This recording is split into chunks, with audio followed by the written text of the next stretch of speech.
swear affirm under penalty of law that the testimony you'll give in this case will be the truth, the whole truth, and nothing but the truth? I do.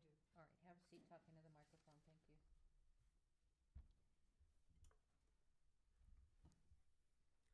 Ma'am, state your full name for the record. Karen Ann Kuhn, And how do you spell your last name? Kuehn. How are you currently employed? I am a stills photographer on film sets and sometimes a wrangler.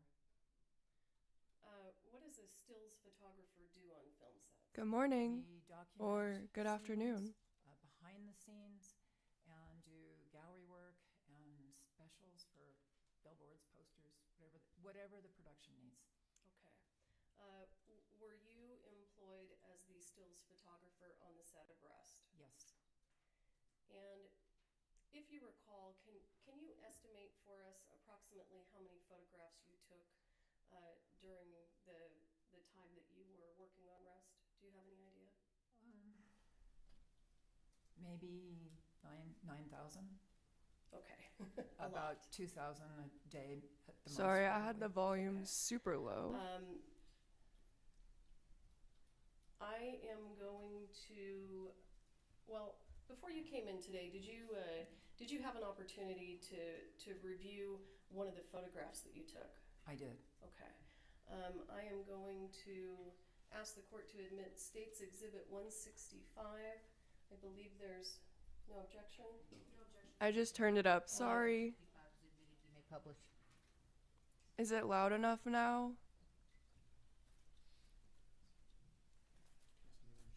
Yes. It's off. Yep.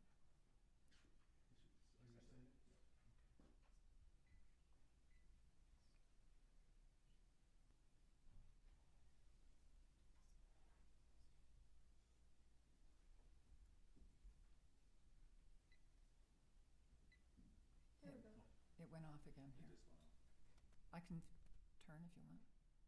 No, you're fine. But these guys will take care of it. I'm not. I never do.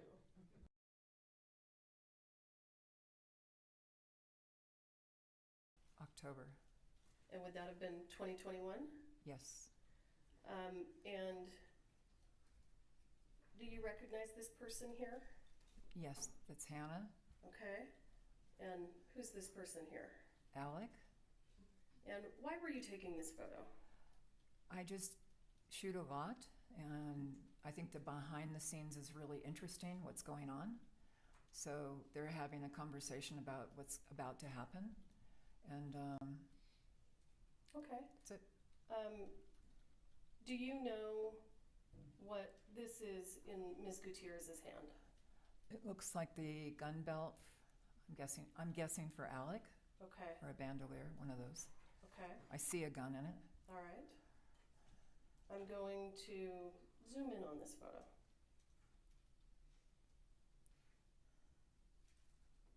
Okay. Can you see that? Yes. When you look at, well, tell us what's in that gun belt. Ammunition and a gun.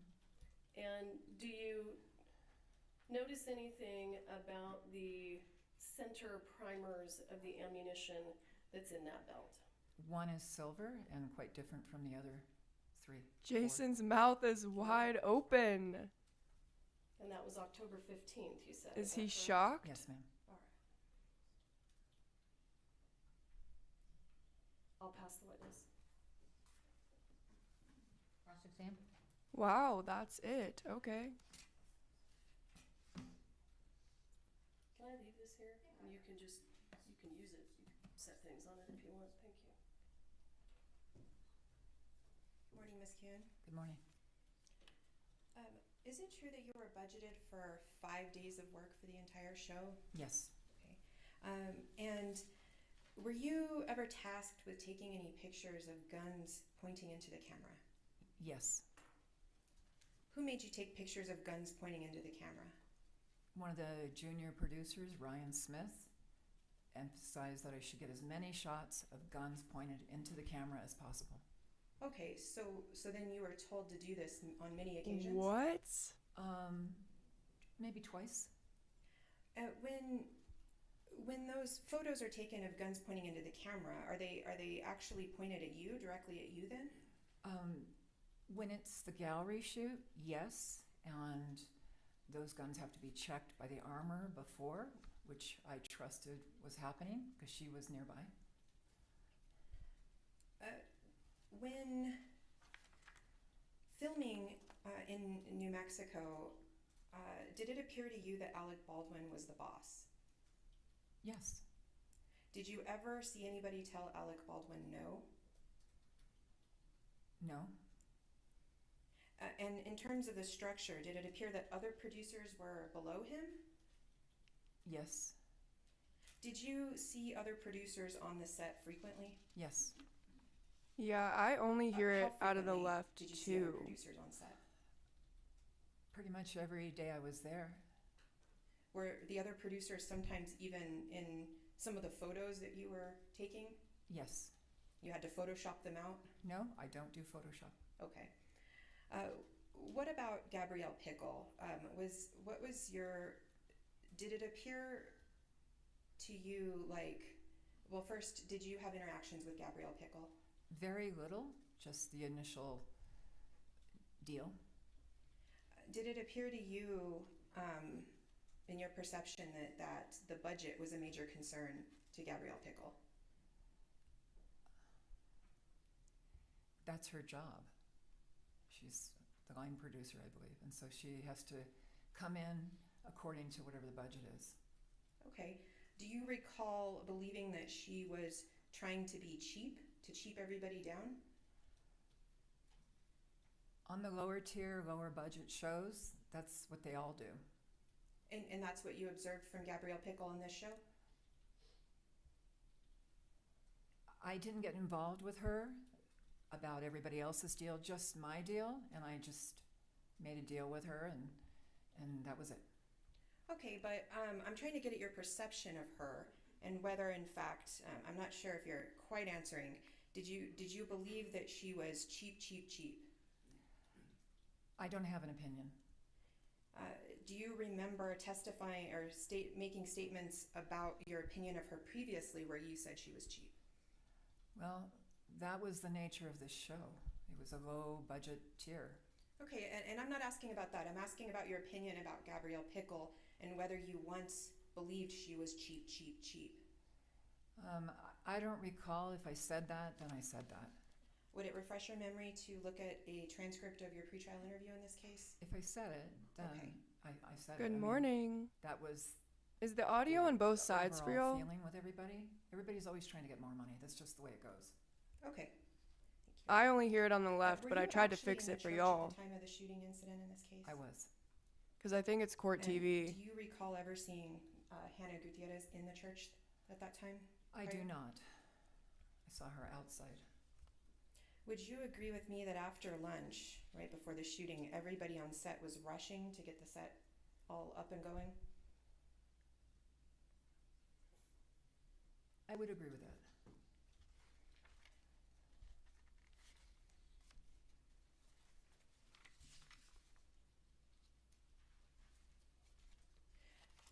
I don't believe I have any other questions for you. Thank you. Thank you.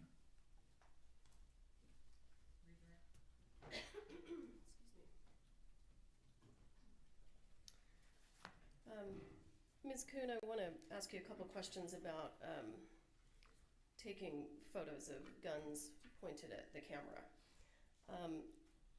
You indicated that you thought that Ms. Gutierrez had checked the gun. I believed so. Let me ask you, did Ms. Gutierrez check the gun in your presence? Not that I recall. And how many movie sets do you think you've worked on that had armorers? Over a dozen. Okay, I'm turning it up. In your experience, does the armorer generally check the gun in the actor's presence or the assistant director's presence? Yes. Did that happen in this case? I didn't see that. I also came into the church a little bit later. And I'm not talking about inside the church. I'm talking about with you when you were taking those photos. Right.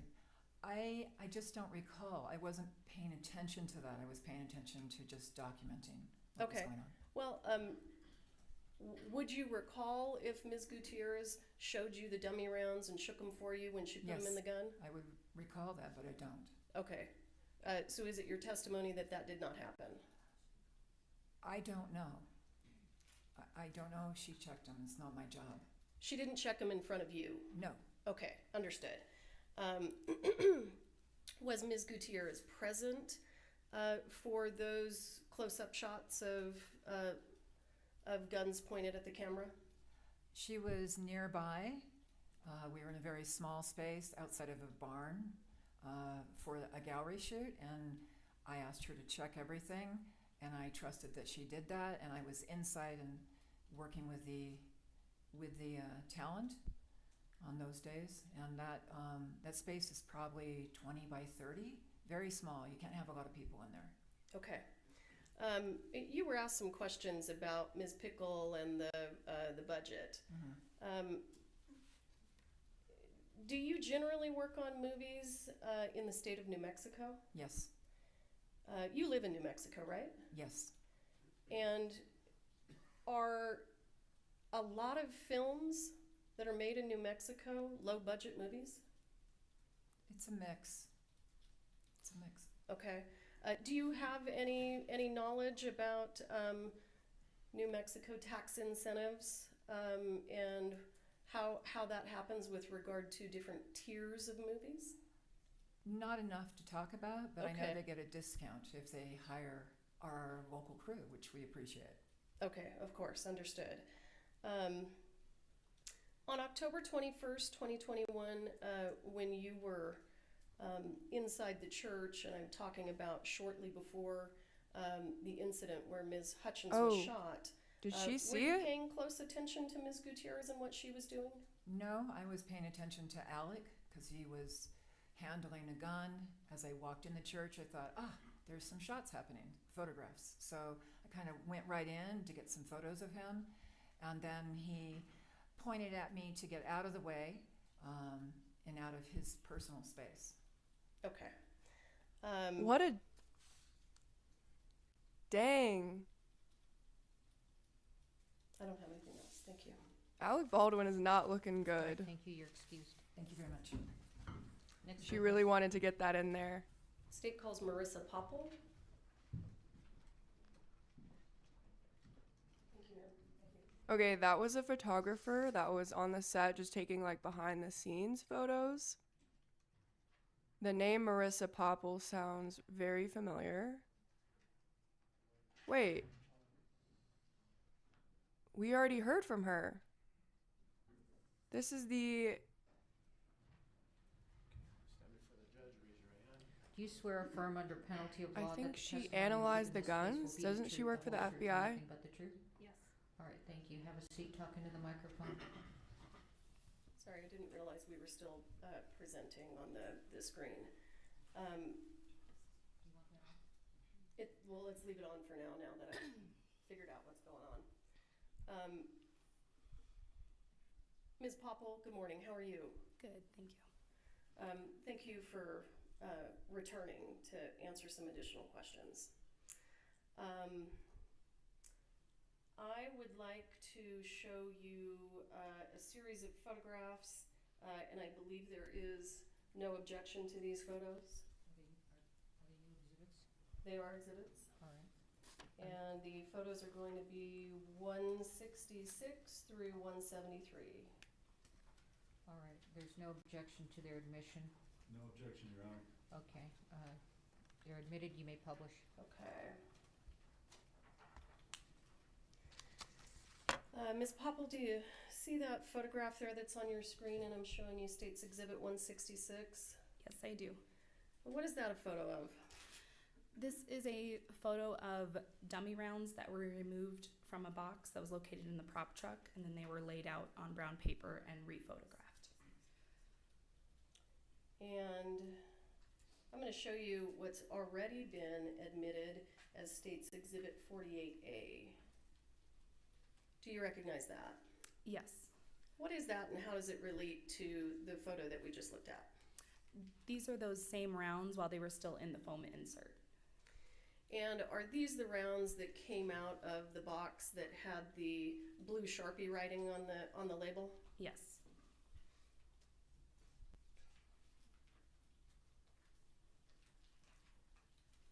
I'm showing you what's been marked as State's Exhibit 167. Can you tell us what we're looking at here? Yes, this is a box of live rounds that were collected from PDQ. And is one of them dissimilar than the others? Yes, in the bottom corner, one of them has a silver primer. Talk about this one over here. Yes. Was that the only live round with a silver primer that you found at PDQ? No. I'm gonna have relates to the previous photo, this one here, 167. What's 168? These are those same rounds Why did it removed from the just box skip? and laid out. That was Do weird. you know which of these has the silver primer? It would be one of the rounds that's by itself. One of these over here? Yes. Okay. And in terms of the shape of the projectile, is the shape of the projectile similar to the live rounds that were found on the set of Rust? No. Is the head stamp of the round, and in fact, let's move to State's Exhibit 169. Is that a close-up of that live round? Yes. Is the head stamp of this live round the same as the head stamp of the live rounds from the set of Rust? No.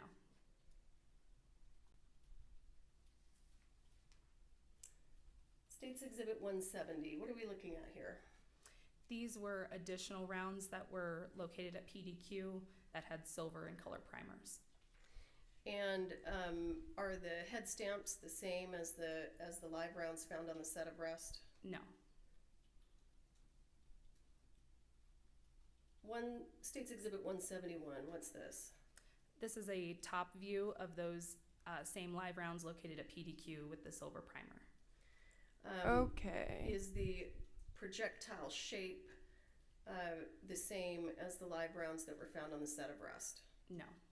The state is trying to show that the live rounds from PDQ are not the same. Live rounds That wound with up on the silver set. primers that came from PDQ. How many did you find? There were, I'm sorry, say that one more time. How many live rounds at PDQ with silver primers did you discover and photograph? 10. 10 out of all of them. Yes. Okay.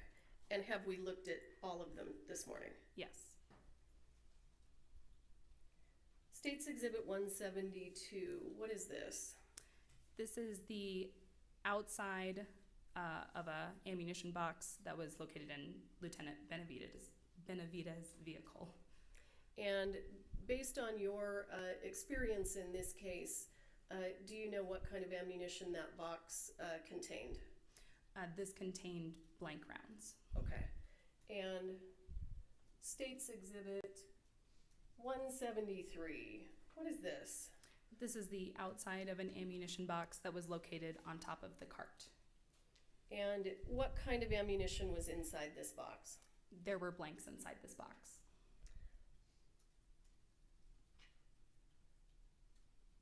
I'm going to show you what is previously entered into evidence as State's Exhibit 4. Do you recognize that? Yes. The box that we just looked at, can you tell us where it is on the cart? Yes, it's off to the side. Is it this one right here? Yes, where your cursor is. Okay, all right, thank you. I'll pass the witness. We are flying through witnesses. It's pretty nice. Let's see what the defense does here. Because the state just definitely was trying to prove that the live rounds could not have come from PDQ, even though he had live rounds. That's Seth Kenny, who supplied ammunition to the set of Rust. And he also apparently wrote a bunch of labels just in blue Sharpie. And we saw pictures from his store like day one of the trial, and it was so messy. And Jason, the defense, was implying that Seth Kenny was living in his ammunition store. It looked really rough. Good morning again. Good morning. Ms. Popple, so you testified earlier you all found 10 live rounds, and that was in the search that occurred approximately 1 month after the shooting, is that right? Yes. So again, you have no idea Wow. what happened in the month in which went by that you all weren't there to search. That right? is true. Correct. That In is State's true. Exhibit 4, you testified at the end, you looked at that exhibit and told the jury where that box was on the card. Do you recall that? Yes. Now, it's also been your prior testimony, is it not, that you put that box back on the card from Benavides' vehicle. Is that right? No. Okay. Was that box there before? Yes. Okay. So that wasn't one of the 2 boxes that were removed from Benavides' vehicle and put back on? Correct. Those were placed in a brown paper bag and secured in the scene. Okay. Your Honor, if I may approach to show some exhibit.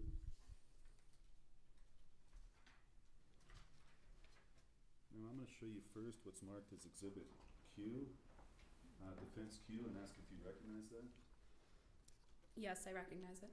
Did you take that photograph? Yes, I did. Okay. Your Honor, I'd move Defendant's Q into evidence. No objection to any of these. All right, defendants, do you want to just? Thank you, counsel. So then I will move in, Your Honor, Defendants R through D as well. R through what? D as in David. What is he It doing? goes all the way through R through Z, and then A, B, B, C, C, and D. I've been watching a lot of the All right, so police body cam of Seth Q Kenny. through Z, and then A, B, B, C, He was C, trying D, to D. be a detective. Yes, It was Your kind of Right. weird They're admitted, you may how come. involved he was in investigating. You need the Elmo?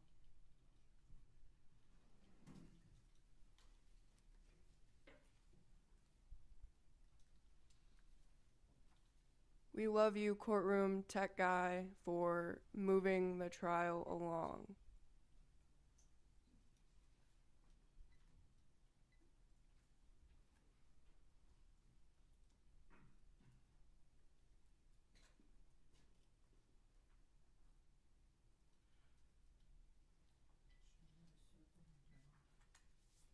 Okay, so this is touchscreen.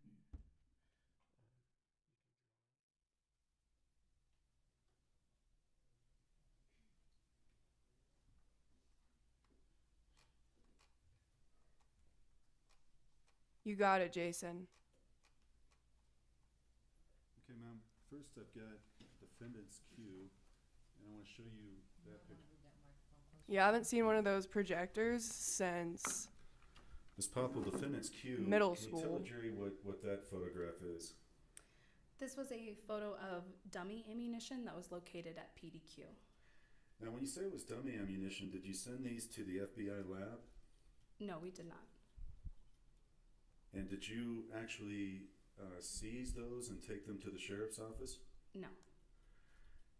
So you took a picture and you concluded they were dummies without getting lab confirmation. Is that right? Yes. Okay, I want to show you next Defendant's S. And what is that picture? I believe this was a. I'm sorry. I believe this was a box of. You know what? I can't determine it out of context. I apologize. Okay. But this was something you took at PDQ Props? I couldn't determine it out of context. I apologize.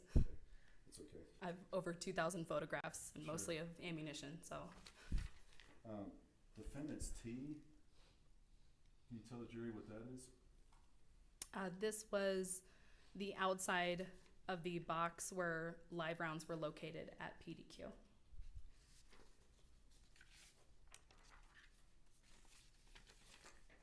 Yeah, I missed the Defendant's little W. Elmo Can you tell the projector. jury what this is? Could you turn the photo? Sure. Yeah, that'd be easier. Thank you. This was boxes of ammunition that were located at PDQ. Oh, he just wants to show all the photos of how messed up this guy's store was.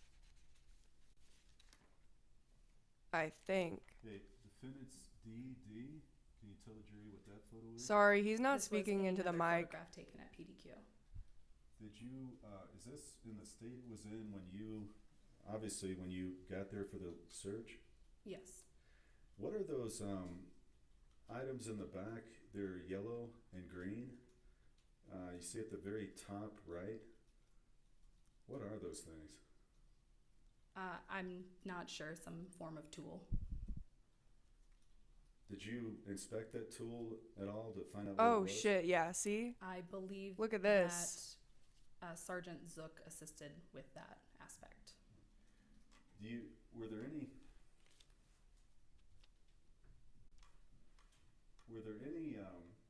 rounds in this picture?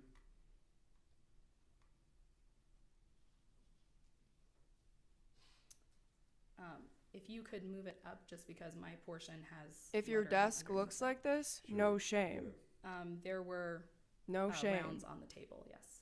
But So I am there- shaming there is, Seth Kenny. And just to describe, there's rounds laying in a mix of all kinds of stuff. I don't even know what to call it. Is that clutter? Would that be a good word? I mean, There were a large amount of items on the table. Okay. What is the green cans? What are those? I don't recall what the green cans Oh, were. he's implying that he was packing And his what is own that brown bullets. canister in the middle? Or whatever that is, a box? I'm not sure what you're referring to. Okay, I should point this thing right here. The black box that's there, I don't recall what it was. Did you all pick up these and look under them? Pick up the clutter and look under it? Yes, items were moved. Okay. So if you found anything under it, can you tell us what that was? Nothing located underneath it was collected by us. Okay. What are those manuals in the top right? Did you look at those? I don't recall what those manuals were. Did you determine whether there was any equipment or other tools within the PDQ props? Jason, can you tell us? If there were tools, Equipment? I don't know what First this of all, is. like machines? I don't recall there being machines. I mean, there were some miscellaneous tools. We Do need you a know what gun reloading expert machine is? in the chat. I know what it is, yes. Because what is all of this?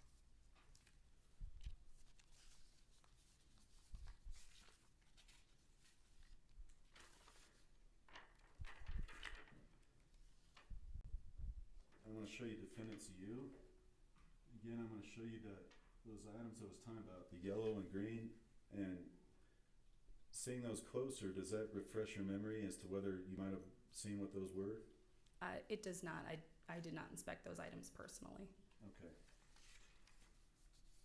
Now, I'm going to show you again defendant's W. Do you remember seeing on any of these boxes that you looked through or inspected the JS initials?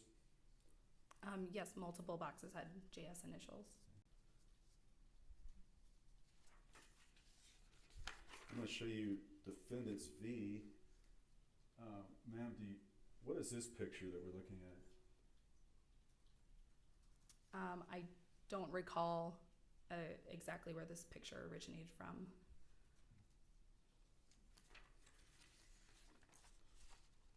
I'm going to show you defendant's X. Can you tell the jury what this picture is? These are more ammo boxes that were located at PDQ. Now, did you find any written inventory system in the paperwork that you might have inspected at this search? I did not myself, no. Did you determine whether there was any computerized inventory system that kind of cataloged where things were? That I do not know. I'm gonna show you defendants V. Better turn it right side up. Defendants V, can you tell the jury what that is? These were more ammunition boxes located at PDQ. Were you able to ascertain any type of system, just staring at everything as to how these were arranged? They seem to be arranged by ammo type. And were they all kind of put in together? Did you ever see bags of rounds put in by boxes? I don't recall.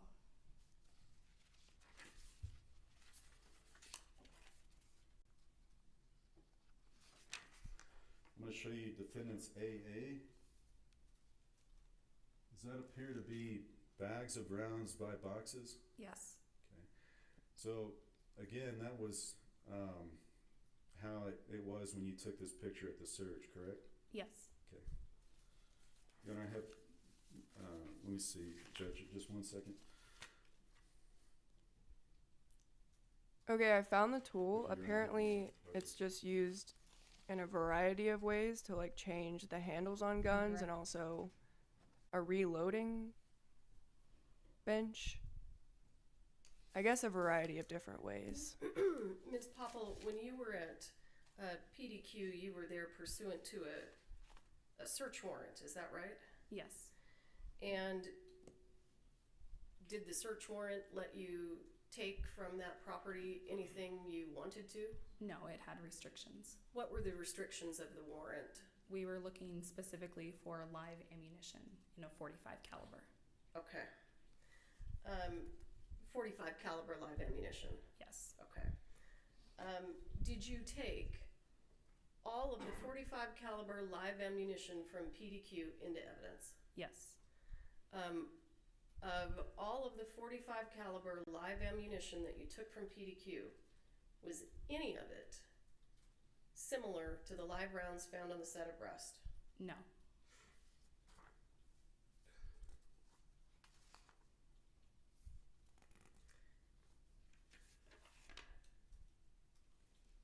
I'm going to show you what was marked as Defendant's Exhibit Z.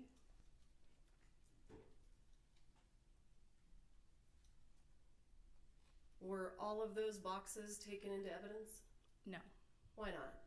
Because they did not contain .45 caliber live rounds.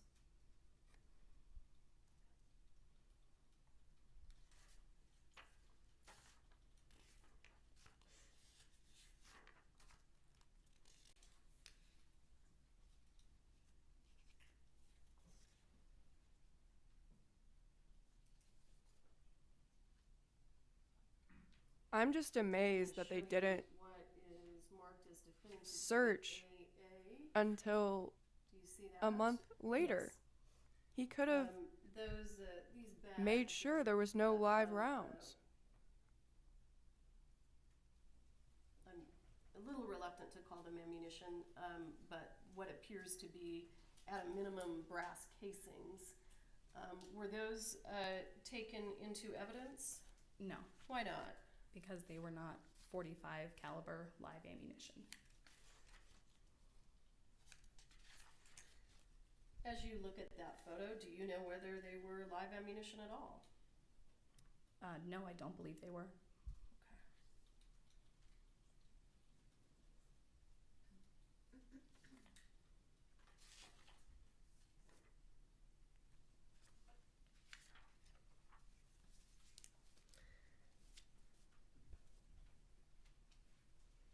I don't have anything further, thank you. You're excused, thank you.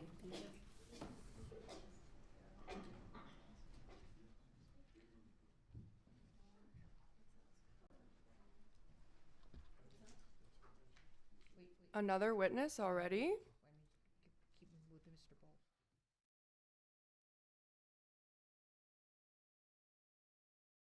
Ball. The caption said Mr. Balls, not Mr. Bowles. It did him dirty. Mr. Balls.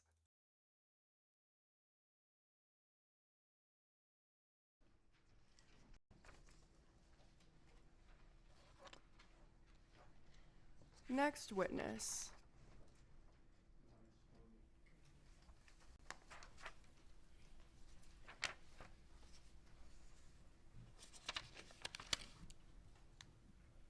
Stand before the judge, raise your right hand.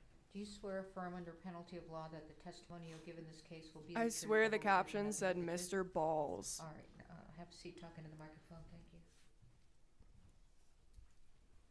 Good morning. Good morning. Ms. Smith, go ahead and state your full name for the record. Rebecca Smith. And Ms. Smith, in October of 2021, how were you employed?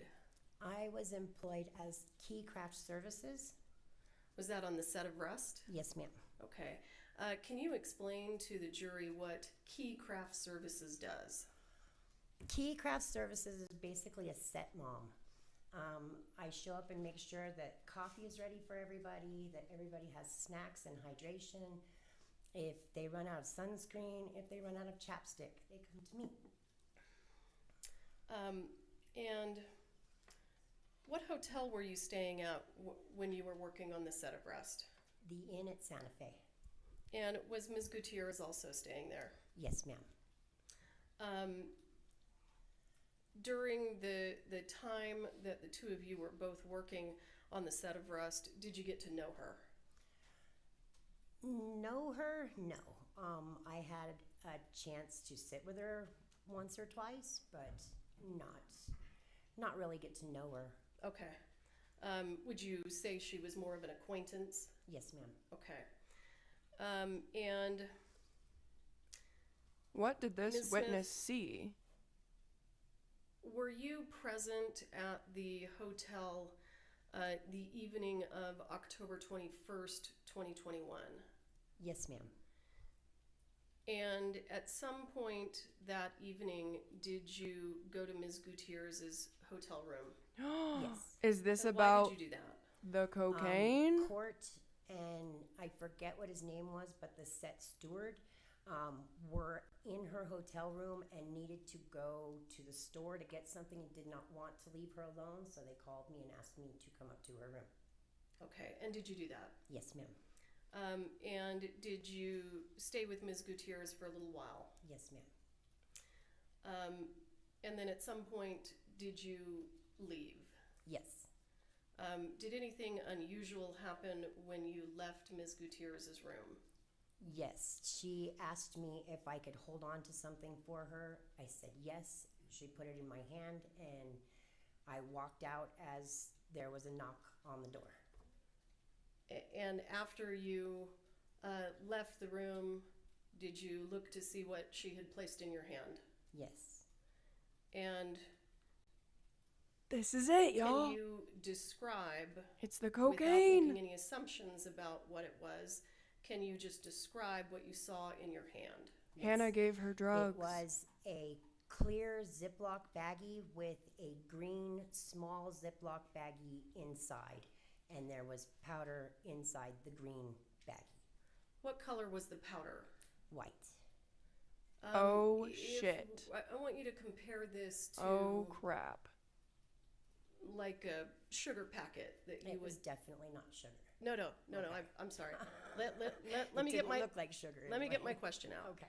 I want to have a discussion about how much was in the green Okay. part, and I want you to compare it to a sugar packet that you would open and put in coffee or tea. Okay. How many of those? I'm do you from the think it was? South, Maybe so 4 or ma'am 5. Okay. is just being polite. And Ms. Smith, how old are you? I'm 51. And when you were a younger person, did you have an opportunity When you were to a use younger the drug person. cocaine? Yes, ma'am. I'm a recovering addict. Are you familiar with Oh. what cocaine looks like? Yes, ma'am. Are you familiar Booger with sugar the way is that a good cocaine one. is packaged? Yes, ma'am. I'll use that. Based on that experience, what did you believe to be in the bag? I believed it to be. Jason, sit down. And what did you do with it? I threw it in the hallway trash can before even going downstairs to my hotel room. And why did you throw it in the hallway trash can? Because, like I said, I am a recovering addict. I can't, first and foremost, have it in my possession. And second, I was really very offended, and I didn't want anything to do with the situation anymore. Okay. That is really messed up. After Devil's dandruff. After October 21st, That's a good one too. Passes, did you receive any text message communications from Ms. Gutierrez? Yes, And- several. And generally speaking, what was the theme of those messages? I want my stuff back. Other than the bag containing the green bag containing the white powder, other than that item, did you have anything else that belonged to Ms. Gutierrez? No, ma'am. Did you bring this information to the attention of law enforcement? No, ma'am. Why not? Like I said, I didn't want to be involved in the situation if I didn't have to be. Okay. Did they even And get the drugs how though? long after the incident do you think it was before someone reached out to you to talk to you about this? I believe it was about September of 2023 when you contacted me about it. And I personally called you? Yes, ma'am. Y'all Texted, I don't believe it do was. Okay. the devil's dandruff, and did booger you, sugar, tell me fentanyls, on and that everything. day what you have testified to today. Yes, ma'am. I'll pass the witness. Cross-examine. Thank you, Your Honor. Ms. Smith, good morning. Good morning. Now, ma'am, that night when you went to Miss Gutierrez-Reed hotel room, you were called over and Miss Gutierrez-Reed was distraught, correct? Yes. Now, you were called over and there were, you could see she was visibly distraught, couldn't you? Yes. And didn't you say that you would stay with her that night and make sure she was okay? I said I would stay with her for a little bit, yes, until court and the steward came back. Okay. And at the time you left, had they gotten back? No. So before they got back, despite your word earlier, you left. Yes. Did Miss Gutierrez-Reed also go to your room that night? No.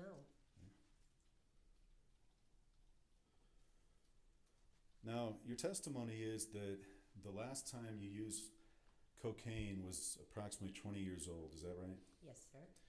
So that would have been, I think, 31 years ago? Yes.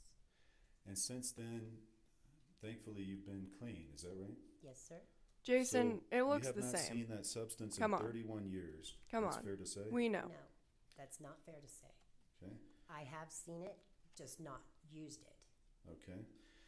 Now, you stated on direct examination that you believed it to be cocaine. Yes. And do you recall stating at one point that you said it could be cocaine or meth? I don't recall saying that, no. Okay, do you recall Meth? at your pretrial interview being asked the question, what was in those baggies? Inside the snack baggie was the green baggie. Inside the green baggie was a white powdery substance, which I knew to be cocaine. Or I Jason. mean, it could have been meth or something too. Jason, It you're not could've. going to get out of this. Okay. But I don't believe It's pretty that simple. it was, nor did I state that I believed it was. I just said that it could be. And that was my question. I'm just asking if you said it could have been meth too. Correct. So, in reality, it could have been a number of other white powders. Would you agree with that? Sure. Do you know Yeah, what it creatine was- looks like? It was No. chalk for rock Protein climbing. powder? Yeah. Yes, because I work in craft services. Okay. And we could go through a whole list of items, but there's a lot of white powdered sugar, right? Mm-hmm. Is that Yes. correct? Okay. So Powdered reality sugar, is right? Powdered You have a sugar. belief, but you don't know for certain what was in that bag, do you? Correct. Now that was never tested, No. and that was never provided to law enforcement. No. How long did you hold that baggie before you threw it in the trash? I didn't make it all the way down the hallway. Okay, but So, how many feet do he you has think a that point. was that you walked? Would you want to be convicted just I because don't even know someone how many feet the hallway is long. looked so- at it for a second and then Can threw you it look away, at and the courtroom and estimate? Just the cops tell never us? tested it? Possibly to the I mean, she distance of the definitely gentleman did in it. the blue suit. Okay, is he seated Right at here, council yes. table? She definitely So was would doing you agree with me cocaine. that's about 20, 25 feet? Sure. Okay. So you walked 20, 25 feet. And But were is you that looking at enough that to bag get the whole convicted? Time, or were you having it down by your side? At first, it was down by my side, and then I, of course, raised my hand to look. Okay, now weren't you walking past some police officers too? Men in uniform, not sure whether they were police officers. Well, what do the uniforms look like? They could have been armed security. I did not see an actual badge, so I could not say for sure that they were police. They were men in uniform in either security or police. Well, do you recall being asked the question, why didn't you just hand it back to her? And you said, because I didn't want to do anything in front of the police. On page 19 of your interview? Yes. So at that time at your interview, you indicated they were police. I indicated that I believed that they were police, yes. No, you didn't say believe. You said, because I didn't want to do anything in front of the police. So were they police or not? I don't know. So you walk down 25 feet, you look up at it, and then you throw it in the trash. Is that right? I looked at it and then waited for the trash can, of course. I didn't throw it on the floor or anything. It's so I did have to wait definitely for the trash can to booger be sugar. there. Sure. So you, in fairness, you probably had 5 seconds to look at this bag. Is that But about can right? she get convicted just So you because had of a this 5 person? second glance through a white baggie and a green baggie. That's pretty and you crazy. Then based your conclusion on that. Is that right? Yes, sir. Now you also said that you thought this was about 4 to 5 sugar packets. Correct. Okay. Well, do you recall previously stating that you didn't know what the weight was? Correct. 4 to 5 And do sugar you recall packets? indicating that it could be a couple of pounds? That's a lot. Okay. No. Well, do you recall being asked question, so you have no experience with weight, and you testify, well, I don't know what it weighed. I mean, could be an 8-ball, but I don't even know what an 8-ball weighs. So, I mean, that's like asking me how much this weighs. I don't know. It's a couple of pounds. Do you want to see this? No, I don't need to see it. What I was referring to was a body armor that I had already opened and taken a couple of drinks of, and I held it up and said, I don't know what this weighs. Maybe a pound or 2. That was in reference to the body armor, not to the baggies. Okay, well, in reality, in a 5-second glance, would you agree with me? You have no idea what the weight was. Correct. Okay. And you really, other than your guess, you have no idea for certain what was in that bag. Correct.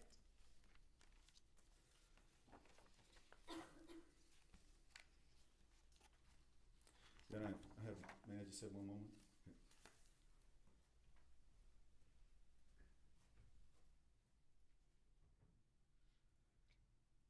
She got you there, Jason. She knows why she said that. Ma'am, last question. Do you recall in those text messages between you and Miss Gutierrez-Reed, she at one point asked you back for her things? Plural? Yes. Okay. And so things is more than one, right? Yes. Okay. I have nothing further. Redirect. Ms. Smith, have you ever seen powdered sugar packaged like that? Never. Have you ever seen regular sugar packaged like that? Never. Have you seen cocaine packaged like that? Yes. You were asked some questions about your contact with Ms. Gutierrez inside the room. Did you, when you were in there, in Ms. Gutierrez's room visiting with her, did you speak with her? Yes. Did she mention to you that she was extremely worried about Ms. Hutchins and Ms. Hutchins' death? No, ma'am.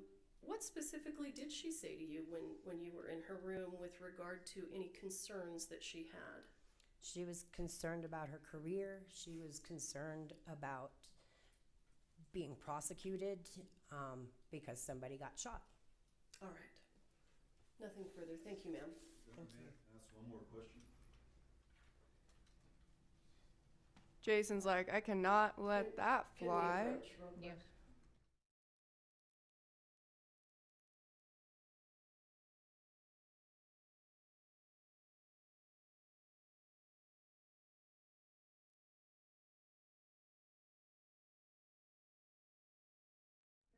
I mean, if she was an addict, she Ma'am, knows. You were the one that told Miss Gutierrez-Reed that night that Halyna had passed, correct? Yes. Okay, nothing further, Your Honor. All right, thank you, you're excused. Thank you. Next witness? Next witness, let's go. Let me look at the list. Give me just 1 second. Is this witness number 4 of the day? State will call Seth Kenny. Oh my god! Oh my god! Holy shit. Seth Kenny. Seth Kenny. This is big news. Can we approach, Your Honor? Dude, I cannot wait. This guy is such a sleazeball, in my opinion, from what I've seen. We'll see how he acts on the stand, but I get bad vibes. I don't get good vibes. Directions. All rise.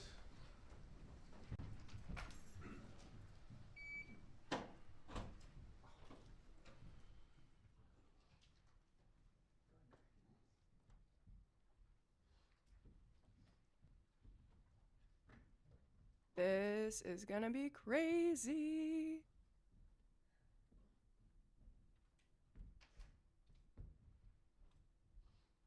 Is he looking at Hannah?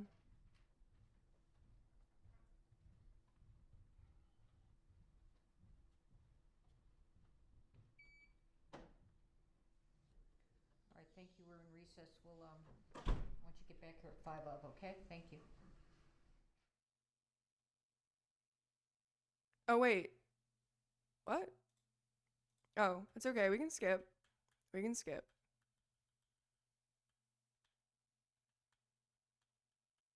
Skipping through, skipping through.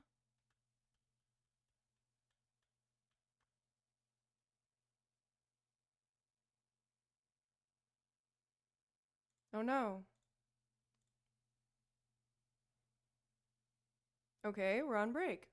Wow, they took a break right before Seth Kenny. Okay.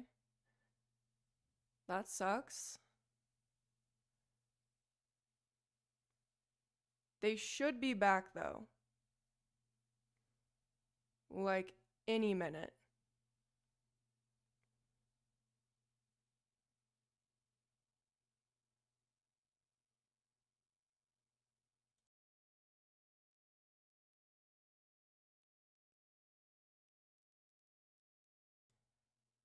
Dang.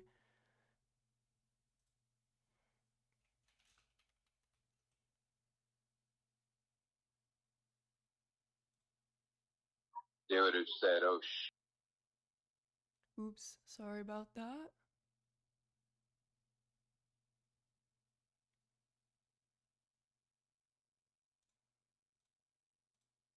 Okay, I guess we're just gonna have to wait a little bit. They should have come back by now.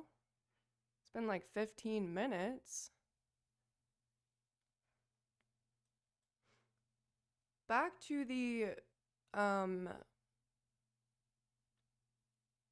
devil's dandruff situation. What do y'all think about that? Because personally, I mean, she shouldn't have been doing it in the first place while working as an armorer.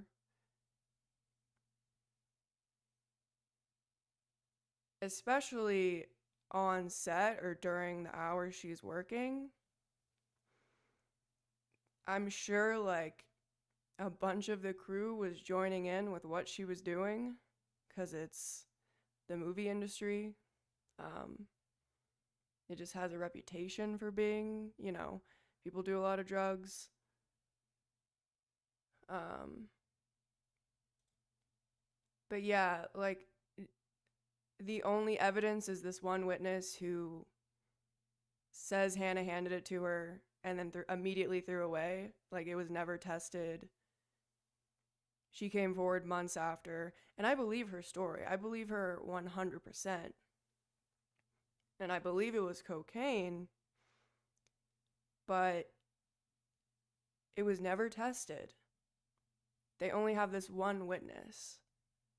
And for someone to be like put in, well, I guess they're only charging the tampering with evidence.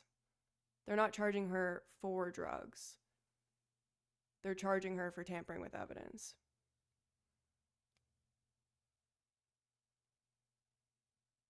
But to even go to prison for a long time for that would... Just one witness? That sounds kind of extreme. Like...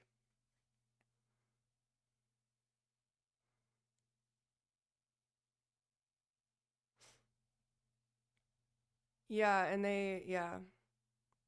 I mean, honestly, they should have tested her for drugs if she was, like, because she was the armorer. They should have tested her to see if she was using drugs and alcohol because she was handling the guns. Oh, here we go.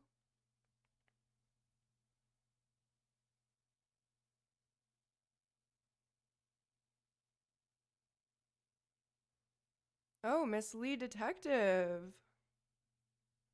Miss Lead Detective is back.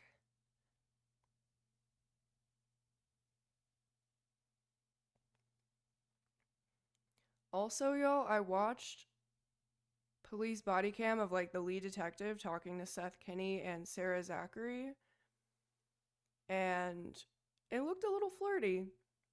It looked a little flirty between Seth Kenny and Sarah Zachary. I don't know if he has a wife or what, but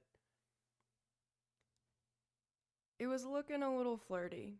Like there was a moment where him and the lead detective and Sarah Zachary were talking and he said something and Sarah Zachary got confused and she was like, "What?" And he was like, "Don't worry, I'll tell you later." And Sarah Zachary was like, "Anyway," like it was just a little weird. Just a little weird.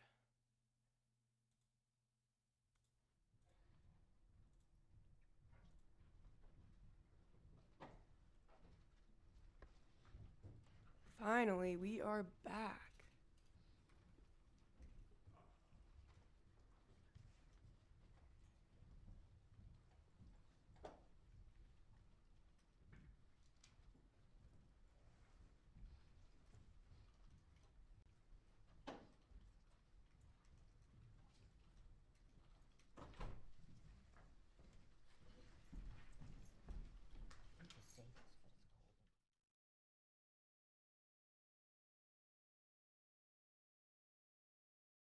Maybe seated.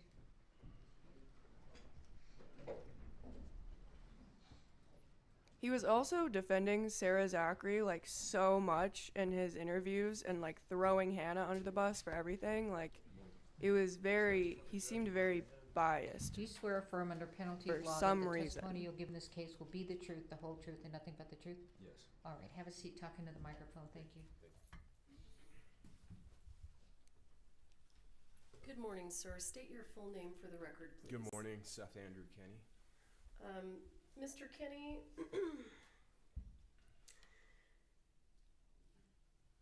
where to begin? She said In where to October begin. of 2021, what kind Wow. of business did you run? I ran a prop and weapons supply house to the film and entertainment industry. Could be anything from theater, and also volunteer work associated with active shooter training. Okay. Wait, would you move that microphone a little closer Sure. to you there? Yep. If you can. All right. And do you still have that business? I do. How did you get into the prop supply business? I got contacted in about 2009. Had previously been consulting for a firearms business, indoor shooting range, and retail segment, as well as some law enforcement training. So there was a crossover. And from that, I met an individual that was working in the film industry. And at some point, he said he needed some help, and it was just going to be a 2-month thing. Turned into 15 years. Okay. I'm stressed and already. That individual, what kind of work did that individual do? I'm already He did nervous. a similar thing where he set up weapons, sent them out onto shows, and also worked as an armor on set. Okay.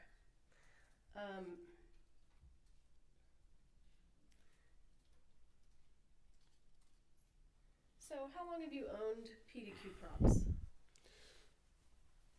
It's been about 12 years, maybe 13. Okay. And at some point, sir, did you meet a gentleman by the name of Thel Reed? I did, very briefly. Oh, I was aware of Thale Reed because we were on opposite ends. He was working set on Django Unchained, and I was behind the scenes working with the prop master, preparing the weapons that Thel were going Reed to be used by cast.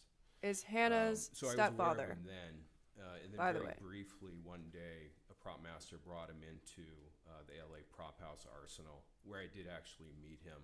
It wasn't again until about 2018 where we became friends. Okay. So when the two of you became You're friends with her stepdad, and you what talked was- about her so what did awful. Thel do for a Like- living, and how did it relate to what you did? Well, primarily he's more than anything. He's a gun coach, and he does work set as an armor as well. But something that he's unrivaled in is as being a gun coach. As an armor, he does a fantastic job, or he did back in the day. So he would work set, and on the back end, I would prepare the weapons. For the most part, I work set as little as possible. Okay, when you say work set, what do you mean? Actually ending up on a call sheet, being hired by a film production. It could be episodics. It could be any TV show that you might see. Walking Dead, for instance, and then, or it could just be a feature film, like Django Unchained. And so when you are hired by production, you end up being an employee or an independent consultant for that production. Okay. So working on set was not your thing? Definitely not my focus. Okay. And at some point in time, did you and Mr. Reed work on a film together where Mr. Reed was an armorer or a coach and you were the vendor, the supplier? That was, it was 1883. It wasn't a feature film. It was more of a, one-run episodic. And I had been working with Taylor Sheridan's prop master. And who's Taylor Sheridan? Taylor Sheridan is a writer, director of the Paramount production, and he's kind of created his own segment of Americana that's very popular. Are you talking about Yellowstone in 1883? Yellowstone 1883, Yellowstone 1923, Mayor of Kingstown, Sicario. He wrote Sicario, both, I believe. Wind River, amazing movie. Okay. That was actually the first time that I had been a provider consultant for Taylor Sheridan, was on Wind River. Okay. Let's jump back to 1883. Describe for the jury, please, how you and Mr. Reed sort of worked together on that series? Well, I had to push hard to get him onto the crew and hired. And so we talked about it, and I'm fairly tight with the prop master. You know, again, we've been working together since Wind River. And I convinced him to hire Thale, and to keep him on You longer convinced him than to hire most gun Thale? coaches or older persons would be allowed on set. You know, frankly, the Texas heat was just too much for him. So And just so he's that a everyone knows, legendary approximately armorer. How old is Mr. Reed now? exactly, I don't know, but he's got to be pushing 80. Okay. So, in what capacity was Mr. Reed hired on the set of 1883? Was he a coach or an armorer? The way he said Primarily, that. he was the gun coach. The way And he said and that. he had difficulty with the Texas heat, so you know I was constantly making sure that he was in an air-conditioned environment, and that's not something that a set on Texas allows for. Sure. So, describe for the jury the kind of gun coaching that was being done on 1883. Well, it involved initially. It was pretty casual, and we were using replicas, and it happened to be Taylor Sheridan's private arena. When you say replicas, are you talking about real guns or fake guns? These are fake. These are fake guns, Okay. replicas. Yeah, and so that's where it started. It's kind of a meet and greet, and just get some of the basics down. And Thale, you know, he's been doing it for so many decades, 60 plus years as a gun coach and armorer. He knows small bite-sized pieces to the actors is best. Okay. So Was there coaching sessions that included real firearms? there were. Then at some point, it was decided, and I'm not sure who made that decision, that they actually wanted to set up a private range on a portion of Taylor Sheridan's private ranch with an appropriate backstop and a controls. And that is where the cast, it was a bit of a team building as well, learned about how the functioning of the firearms, you know, and we were mixed between blanks and live.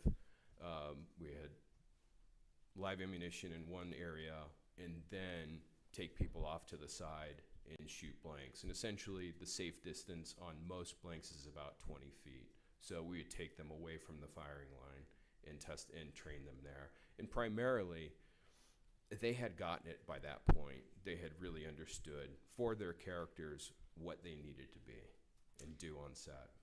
So you mentioned that during these coaching sessions, some of the cast was shooting with live ammunition. Is that correct? That's correct. Live And ammunition. Do you recall what kind of caliber weapons the cast was using to shoot that live ammunition from? It was a mix we had available from memory, 12 gauge birdshot, just the basics of that. I don't think we even touched that ammo. The prop master had some guns that were chambered in 357, I believe, some lever actions, and also in 45 Colt or 45 long Colt. Both are okay. Both All right. terms. Can you explain to the jury, well, let me ask you this. Do you know where the live ammunition came from that was used in those coaching sessions? I do. Where did it come from? The 45 long Colt came from Thale. He had a number of reloads that I asked him to bring because at that time it was very difficult to source live ammunition. It was difficult. So he had what turned out to be 325 reloads of 45 long Colt. And when you say reload, what are you talking about? Well, it's once used case. So every case of ammunition starts out as new. And at that point, What do you mean when you say case? the actual brass case. So if we talk about a round of ammunition, there are 4 components to that. There's the yellowish colored brass case, the primer that is pressed into the base of the case, Then we have gunpowder, some type of, could be black powder, synthetic black powder, modern smokeless powder, and then you need a projectile. And so those four components make up a single round of ammunition. Okay. Seth, can you back up from your mic? Just a little the bit. live ammunition that was used for the coaching session was provided by Mr. Reed. Correct. And if you know, I don't know if you do you know where he got it? Yes, he said he got it from Joe Swanson. Okay, and who's Joe Swanson? Joe Swanson is probably the primary supplier of blanks and dummy rounds to worldwide. If you happen to see something go bang in a puff of smoke in a movie or an episodic, a television show, worldwide, chances are that Joe Swanson made it. Okay. Joe Swanson is on Family Guy, right? Now, Isn't that a character in Family Guy? was all of the 45 long Colt live ammunition that was used for the training camp on 1883, was it all used up? No. So can you tell us approximately how much was left over? It was, if memory serves me correct, it was about 125 rounds, roughly. And what happened to that ammunition after you finished training the actors on 1883? Well, that's a little bit hazy. At one point, I do recall. Oh, that, is it? certain things were offloaded from my Sprinter van because they just weren't needed, and that was one of those things. But at some point, it got moved back to Albuquerque, and I've never been able to pinpoint the date. The live ammunition was moved back to Albuquerque? Correct. And specifically, where in Albuquerque was it being housed? It was in a gray bin marked live ammunition, and it was actually in the bathroom Of where? of PDQ's location in Albuquerque. Of your business? Correct. Okay. And can you explain to Yeah, why didn't you say the my jury business?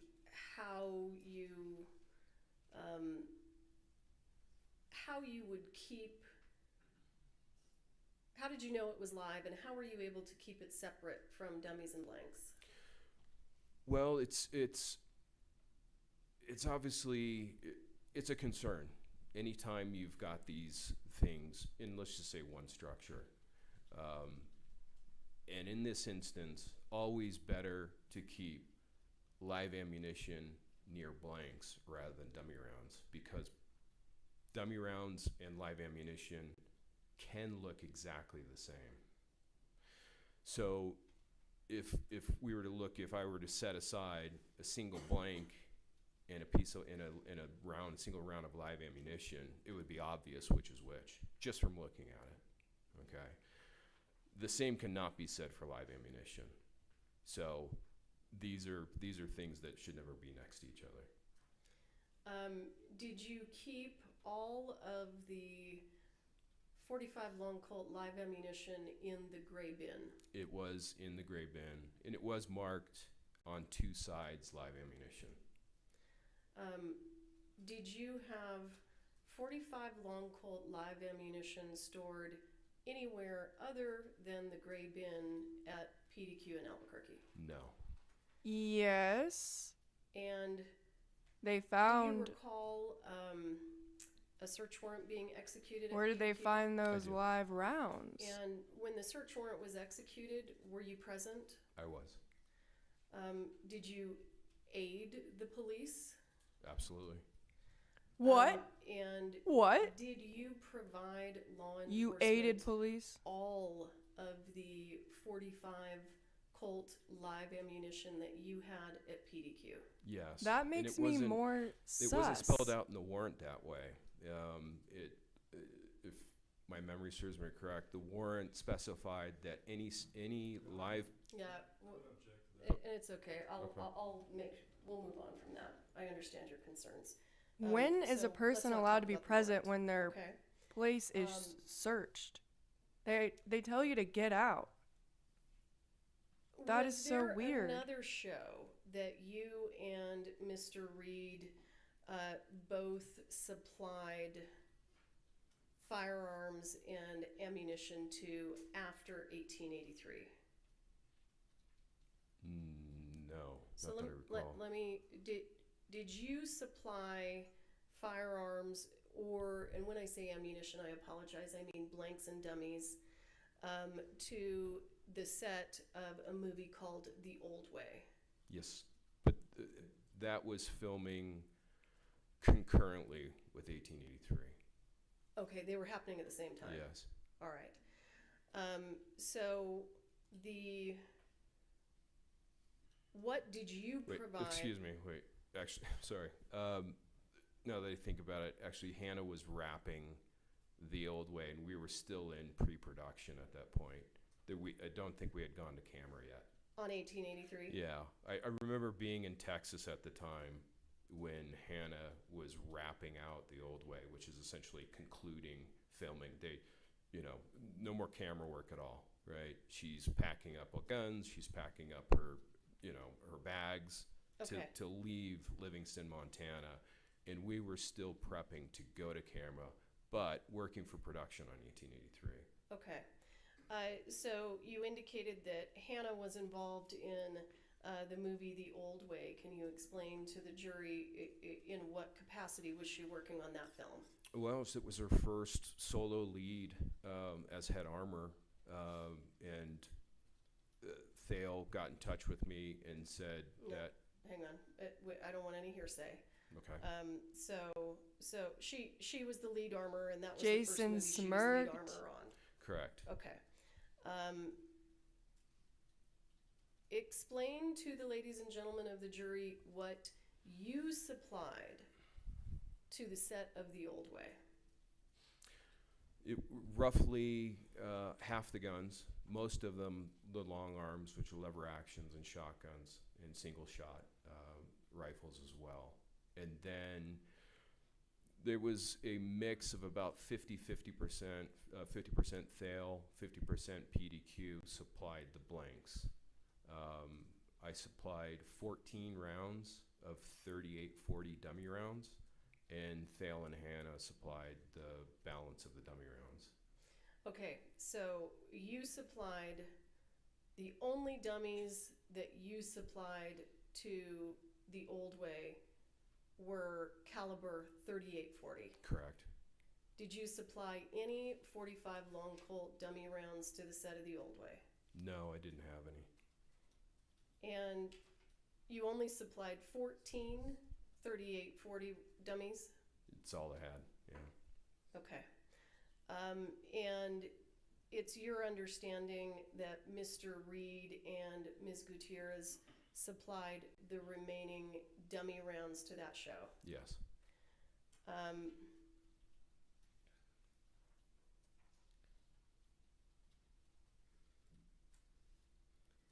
The dummy rounds that Ms. Gutierrez supplied to the set of The Old Way, if you know, do you know where she got them? She got them from Thale. All right.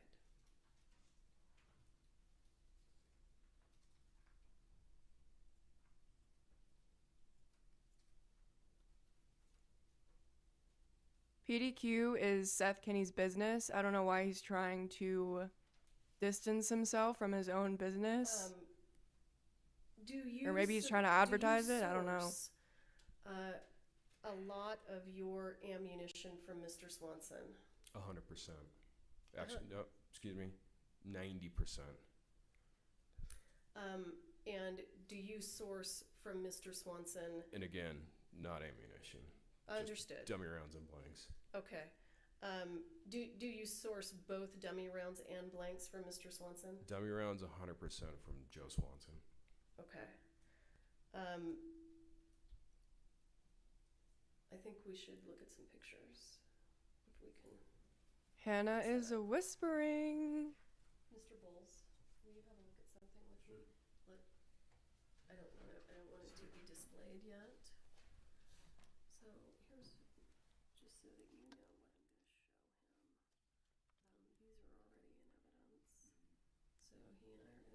Dang, I can't fast forward anymore. So we have to sit and watch them mess with this technology. The tech guy is watching like they're about to need my help.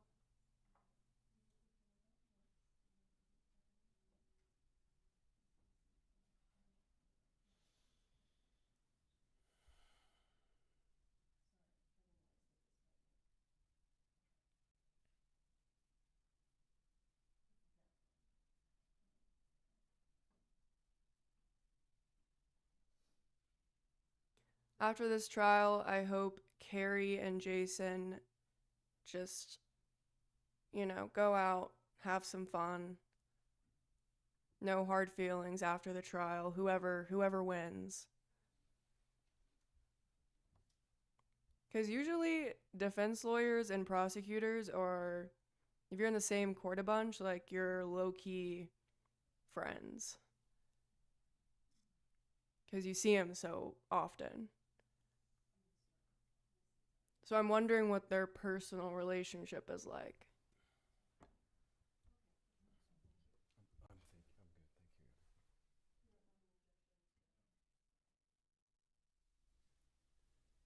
They did get into a yelling match that one day. That was crazy.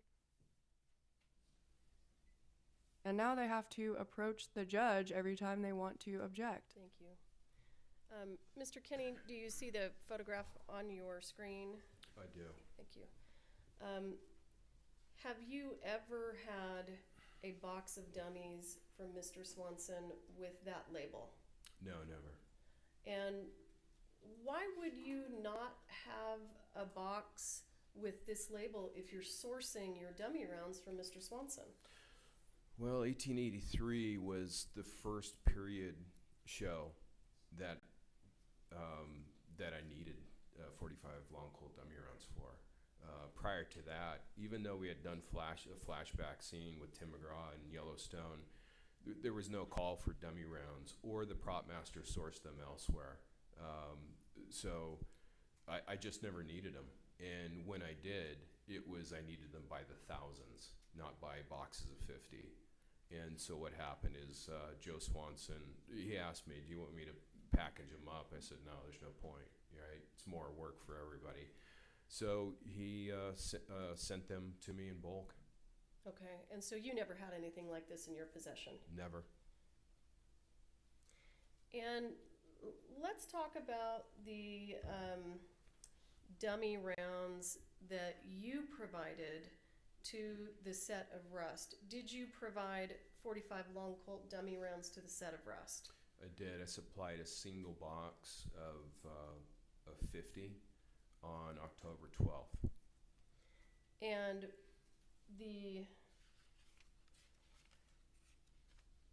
where did those dummy rounds come from? They had just come off of the day prior from the prop truck in Texas from 1883. So when you took the dummy rounds that you supplied to the set of Rust from the prop truck on 1883, walk us through what you did with them. So the Sarah and Hannah had issues with a couple of guns, and so potentially they needed replacements. There was an issue with the reassembly after cleaning.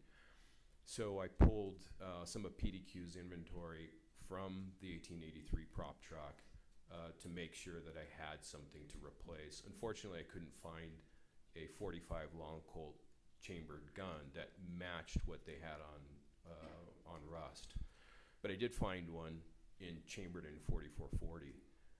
So I took that gun, a box of 4440 dummy rounds, and also spotted some antiqued 45 long Colt dummy rounds in bulk, and put them literally into a double bag of some type of grocery store bag.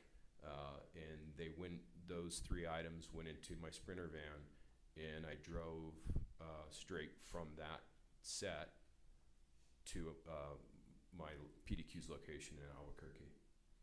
And when you got to the PDQ location in Albuquerque, what did you do with the 45 long Colt dummy rounds that you brought from 1883?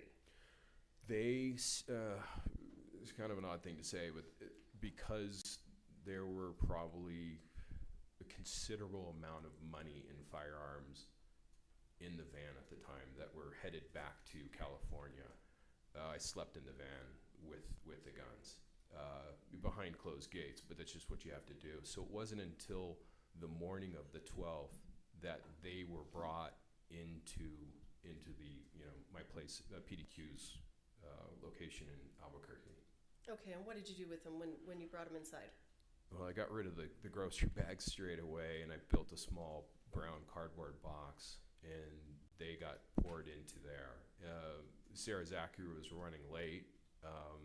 When she showed up, I was able to reassemble and test the gun. And let me stop you real quick, just so that we're connecting all the dots. Why was Sarah Zachary coming to PDQ on October 12th? Well, she needed to find out whether or not I could quickly reassemble the gun without issue and make sure that it was ready to be used on camera for rust. And were you able to do that? I was. Okay. But she ended up running probably 3 hours late, and I had nothing else to do. Essentially, I was just waiting to meet with her and drive to California.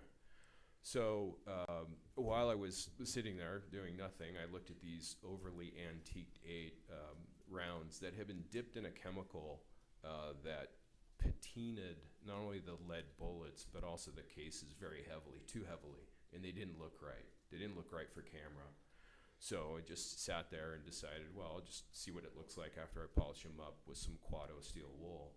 And that's what I did. What I realized, though, too, is that some of the chemicals seemed to have leaked into the case, and some of the rattles seemed muddy.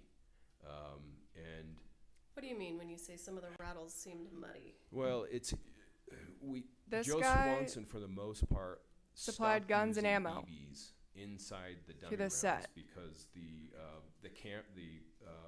sound guys could hear them on camera. So if the gun is being manipulated, he could actually hear the dummy rounds rattling around. And there's a number of instances where I can hear dummy rounds in TV and movies where I can spot it, and I'm like, oh, you can hear the dummy rounds rattling. It's kind of interesting. So he switched to using a single piece of number 2 lead shot, which is an adequate rattle, but it's a little bit muffled. And I suspect what had happened is the chemical had caused some kind of gooey layer, to my best guess. And so I noticed that they just didn't sound safe to me. They just didn't sound like I wanted, Hannah and Sarah to have to be dealing with something that seems odd.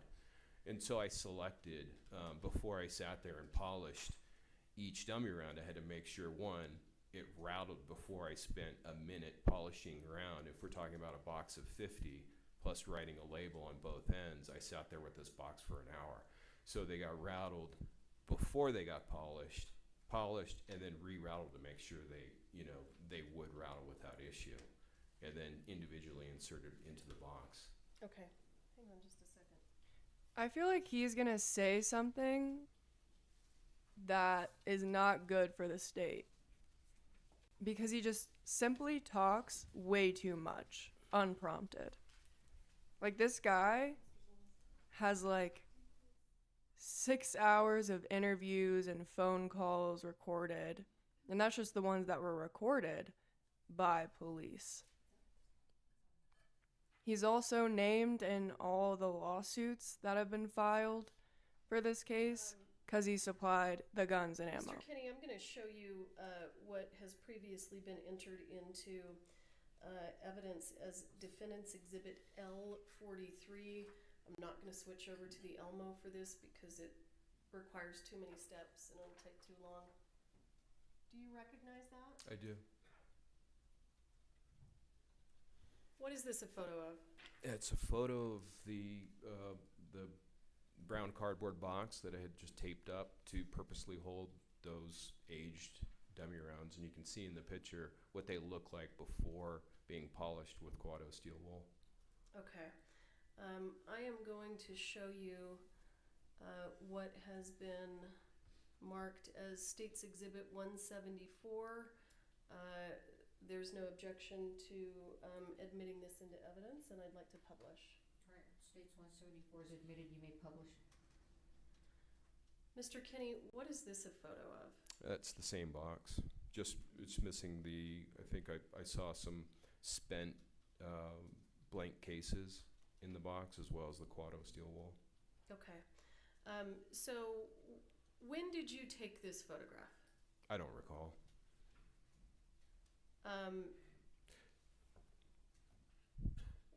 Is this a photograph of the dummy rounds that you provided to the set of Rust? That's correct. So it would have to be the picture was either taken on October 12th or after. Okay. Because that box and those dummy rounds didn't exist until that morning of October 12th. Okay. So he packed it himself, and they were having after- trouble I rattling? think you indicated that you rattled them, polished them, and rattled them again. Is that right? Correct.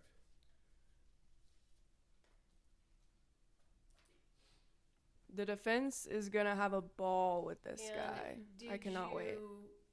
How did you provide them to the set of Rust? Were they in a bag? Were they in a box?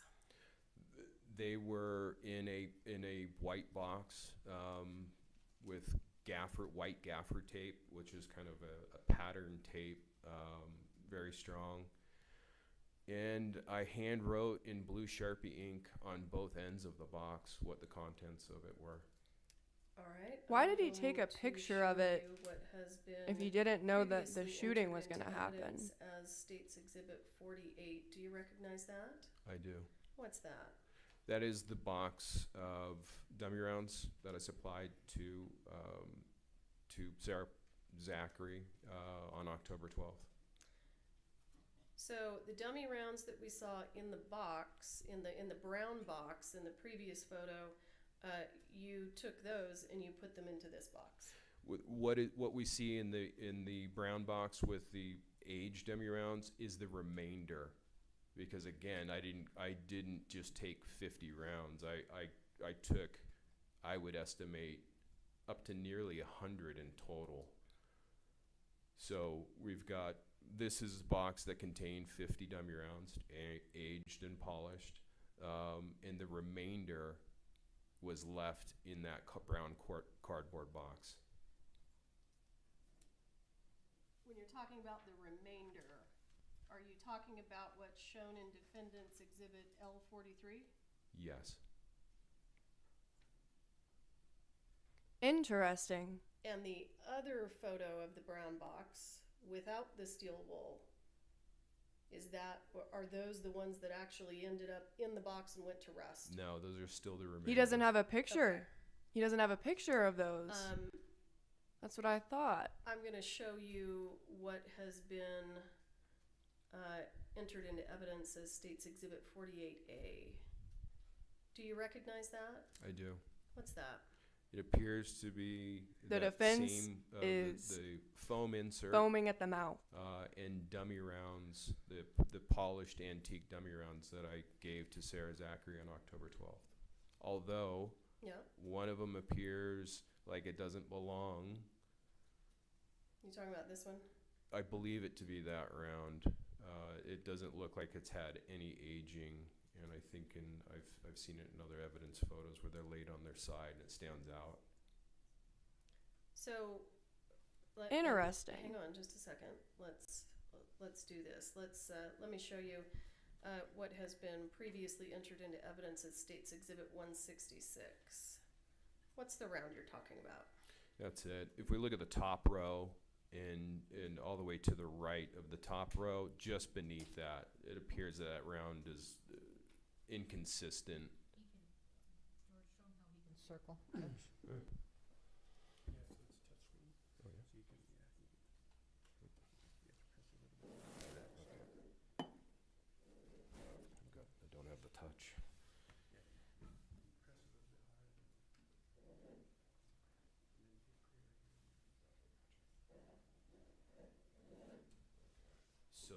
round that I've circled in red does not appear like the others, and I have a tough time thinking that I would provided that round. Oh, Okay. really? And after you gave the box to Really? Ms. Zachary and it was taken to the set of rust, do you know what was done with it after that? No, even if she left it in her car, I had no idea what she had done with it, Okay. whether or not they used it or not. Okay. I'm going to show you what has been previously entered into evidence as State's Exhibit 39. Do you recognize that?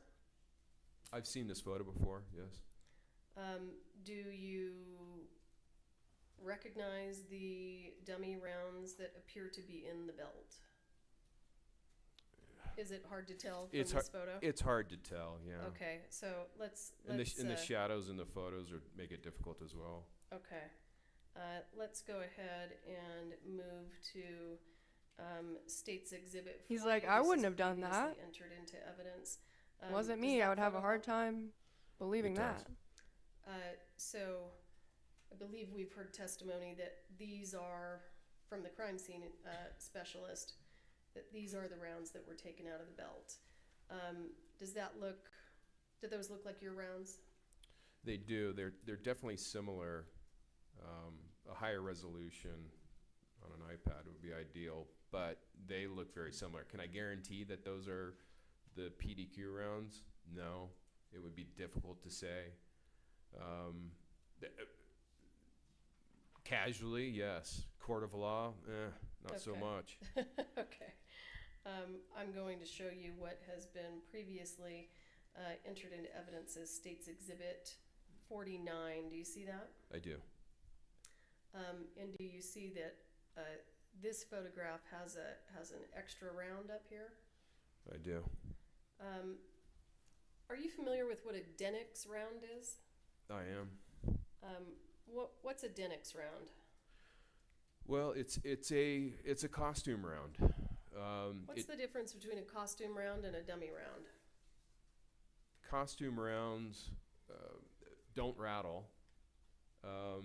First off, the Denix round that I've found, that I've tested, won't chamber in a gun either.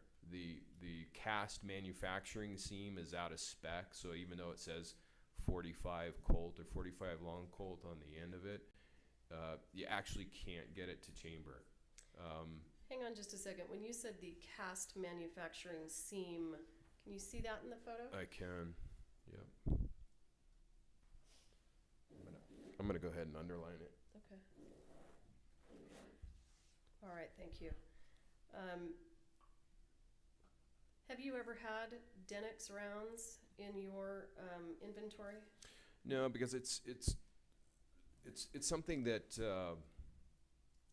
if it doesn't rattle and it's coming from a weapons supplier, a vendor, it sets a dangerous precedent that we can say some dummy rounds don't rattle. And there is definitely debate regarding this point. PDQ, though, and I have never sent out any dummy round that doesn't rattle, whether or not the primer has been struck by a firing pin. So even if we're talking about, well, we can assume He's so matter of fact. that because the firing pin has hit the primer, It's gonna bite him it in must the be a ass. dummy round, and there's nothing in it, and that is definitely not the case. Primers will not go off with just one hit of a firing pin, and so we don't know that that's a purpose-built dummy round. Unless it rattles, it's not to be trusted. Okay. And did you provide a Denix round to the set of rest? No. And it's your testimony that the Denix rounds actually don't really fit in the revolver. Is that right? The ones that I've tested do not, Okay. Because of the seam. because of the seam, and it appears overall that they're oversized, very slightly, but it's enough to prevent them from being inserted into a revolver. Okay. Yes, the messy workshop. And do you know That was a PDQ. gentleman by the name of Billy Ray? That was Seth Kenny's. I don't know. him personally. business. Actually, no, excuse me, let me back up. We did meet briefly. We met briefly. He owns a similar company providing weapons and props as well as dummy rounds and blanks to productions. I believe he's a set designer. Did you reach out to Billy Ray with regard to supplying dummy rounds to the set of Rust? I did. Again, PDQ, everything we had slated in inventory was to be used on 1883. So we didn't have any 45 Colt dummy rounds. So I reached out to Billy Ray by text and asked him if he did have any in stock because they Not needed Billy more. Ray Cyrus. And did he have any? He did not, but what he did have, which appears on camera, and to anyone else, if you were to insert what he did have into a leather gun belt from 3 feet away, you wouldn't know what was in that gun belt. And so what he had was very specifically, he got back to me and said, I have 98 44-40 dummy rounds and 42 38-40 dummy rounds. And were those provided to the set of Rust? He met up with Sarah Zachary, and that's how they ended up, I'm assuming, on set. And are you the person that connected them so that Ms. Zachary could obtain the dummy rounds? Yes. So, to the best of your knowledge, did Billy Ray provide any 45 long Colt dummy rounds to the set of Rust? No, I mean, he was very specific. I mean, casually you'd say, well, I've got 3 boxes, that'll work. But he went into greater detail. Okay, and let me stop you there. And when you were talking about having a 38-40 or a 44-40 dummy round in a gun belt, you said that the viewer wouldn't know what they were looking at. That's correct. And is that because they look very, very similar to 45 long Colt? Yes. Okay.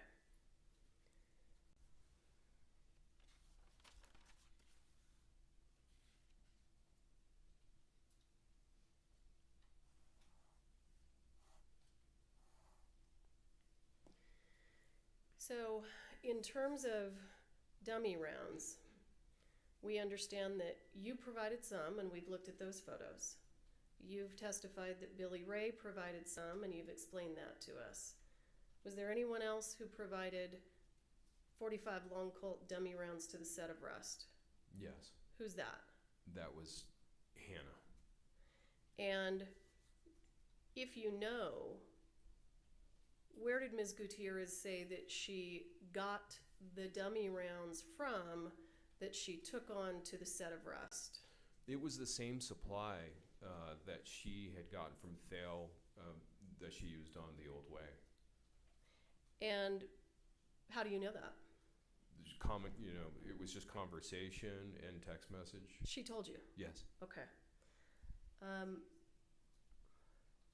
going to show you what has been marked as State's Exhibit 175. It's my understanding that there is no objection to this, and I would ask permission to publish. No objection. States 175 is admitted, you may publish.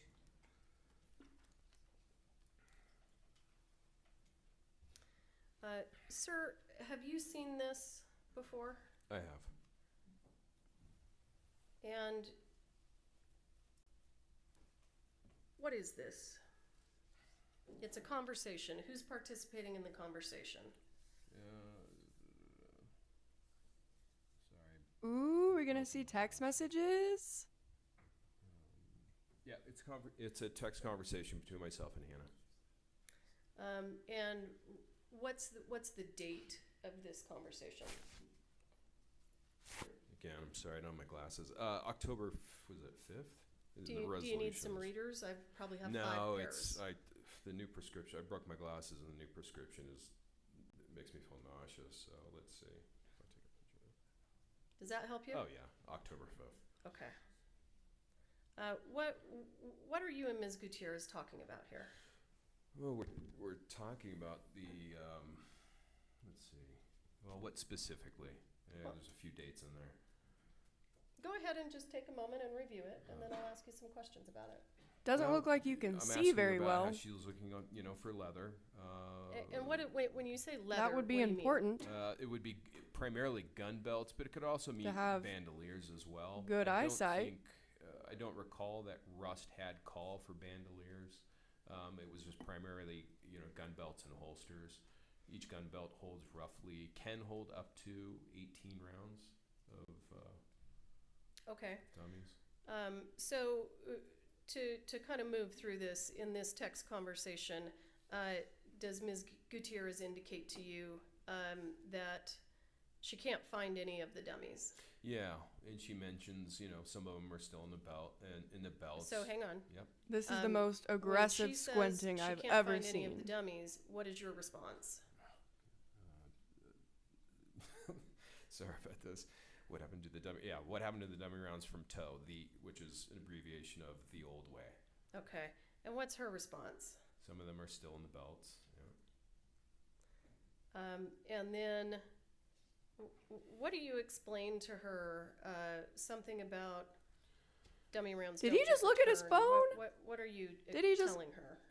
And let me know You if can't need look me at to- your do you need me to phone make when it you're bigger? on the Man, I might as well stand. just pull it up on my phone. Yeah, everyone's like, Hannah was just so, like, yeah, can you do I was that? just explaining, to her that she needs to, let me know, or as a normal course of business moving forward, now that she's no longer underneath her dad's wing, that if something gets lost or damaged on set, the production needs to pay for it. You said that's an L&D. What does L&D mean? I can't see it all. Here's some dummy Okay. bullets And in this instance, she's just saying, that I checked essentially, myself. Yeah, they fall. Just commonly, the dummy rounds fall out of gun belts for stunts, or even maybe picked up for souvenirs by extras or actors. Who knows? Okay. And Ms. Gutierrez responds, and she actually, I think, confirms what you just said. Isn't that right? Yes. She says, you never mentioned this.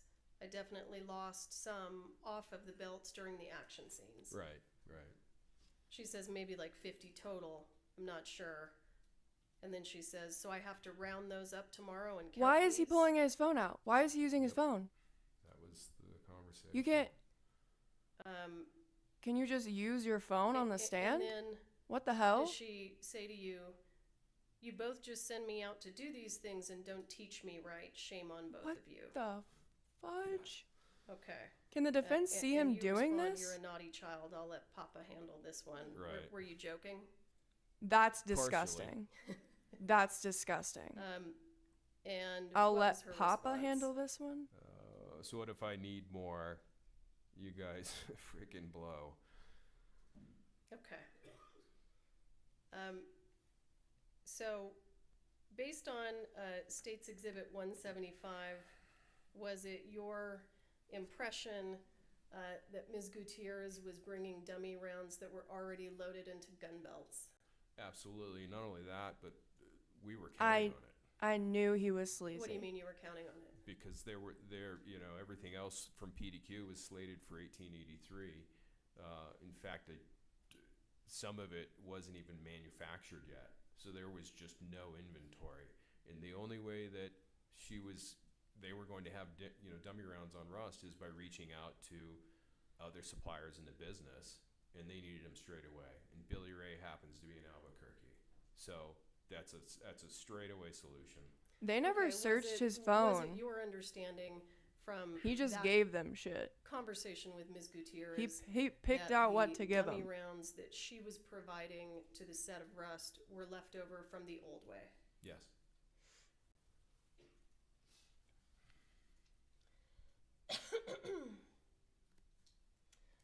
I'm going to take you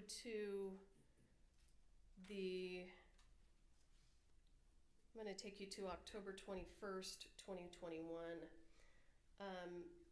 Do you recall that day? Yes. And let me ask you, prior to October 21st of 2021, were you ever physically present on the set of Rust? No. When was the first date that you were physically present on the set of Rust? It was when the sheriff's department executed the warrant on the prop truck. And why did you need to be present for the sheriff's department to execute the warrant on the prop truck? It wasn't that I needed to be, as much as I felt I wanted to be there to facilitate. And how did you intend to facilitate? But just to be available to answer questions that may have come up. Interesting. In addition to providing blank ammunition and some dummy rounds to the set of Rust, did you also provide firearms? Yes. Approximately how many firearms did you provide, if you recall? Approximately 30. And do you know where the 30 firearms that you provided were being stored? They were being stored on the prop truck, in the safe.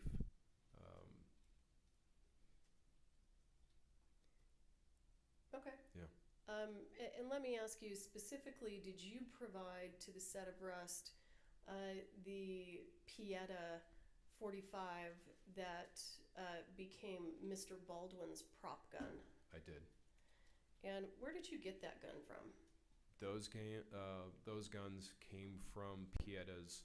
Pieta's an Italian manufacturer, and they supplied, or they have a principal, and I think it's a single importer located in California, and I purchased them specifically for the Rust show directly from their facility in California. And do you know when you purchased that gun, was it new or was it used? Baldwin's gun was brand new, as were I believe it's 11 of the 12 revolvers that were rented to the Rust production were all brand new. So I'm going to take you back to October 21st. On October 21st, did you find out that there was some sort of an injury that had taken place on set? I did. Sarah I missed Kenny. a call from Sarah Zachary. Or Sarah Zachary, sorry. and Oops. Quickly thereafter, she sent me. I'm merging them two. A single word by text in all caps, emergency. And when you received that text, what did you do? I called her back within a few minutes. Okay. And let me ask this. During that conversation, did you tell Sarah Zachary to do anything with any of the dummy rounds or firearms or anything like that on set? No, absolutely not.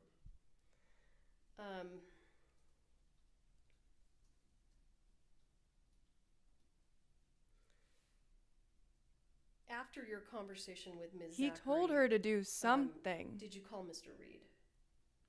I did. I tried several times to get a hold of him And by phone. were you ultimately Yeah, able if to I get was a hold of him? witness, I'd It be was, messing he up. returned, and I recall texting him as well, and he did finally return my call.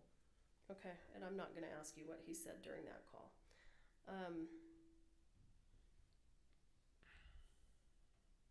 What did he say to Sarah Zachary? During the filming of Rust, She threw away the ammo did right you after. occasionally communicate with Ms. Gutierrez? Yes. And was there a time that you and Ms. Gutierrez had a disagreement? The primary disagreement occurred on October 16th. And what was the subject matter of that disagreement without saying what anyone said? Subject matter related to an accidental discharge of a blank on the set of Rust. Okay. After the disagreement that you had with Ms. Gutierrez on October 16th, did you, if you recall, did you speak to her again before this, between the 16th and the 21st? No. And why weren't you speaking to her? Was there anything that she did or said during the October 16th conversation that was upsetting to you? Well, it was clear that she was emotional. She sent me a text message back that had a number of expletives associated with it, and so, you know, I just felt Okay. that she needed some space, and Seth, maybe what's an the apology was tea? due, and I was just going to give it some time. An apology was due to who? Well, I thought to me. Okay, What was the tea, though? understood. Sir, did you provide any live ammunition to the set of Rust? No. Ooh, we're about to Did get you ever give any cross-examined. live ammunition to Sarah Here we Zachary? go. This is gonna be crazy. Have you seen photos of the live ammunition that was found on the set of Rust? I have. Did you possess any ammunition that looked like that? No.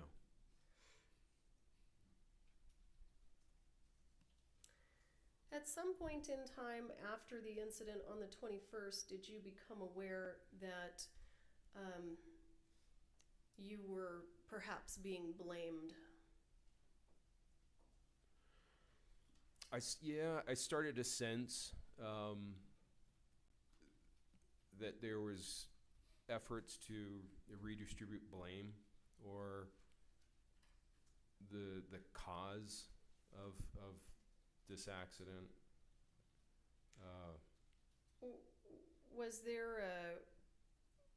Was there a morning news show that you watched that? Yeah, I'm gonna object. Oh my god, he was about to like take a sip of his water.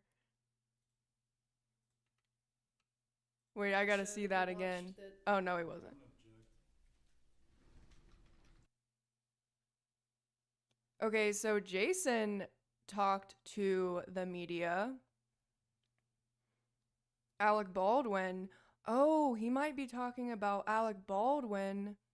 He went on Good Morning America and gave like a 2 or 3 part interview. I think that's maybe what he was bringing up.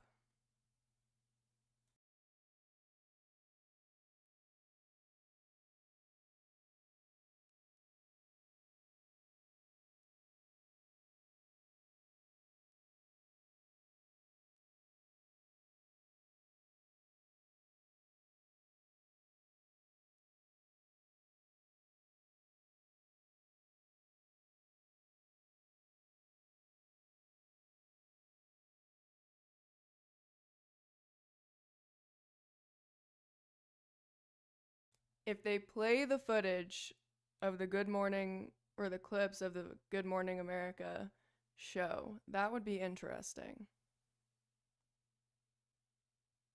I can't believe Alec Baldwin went on Good Morning America. All of the things he said to police are going to be used against him, and he talked so much. So much. And he kept asking, am I going to get charged? I need to know if I'm going to get charged. He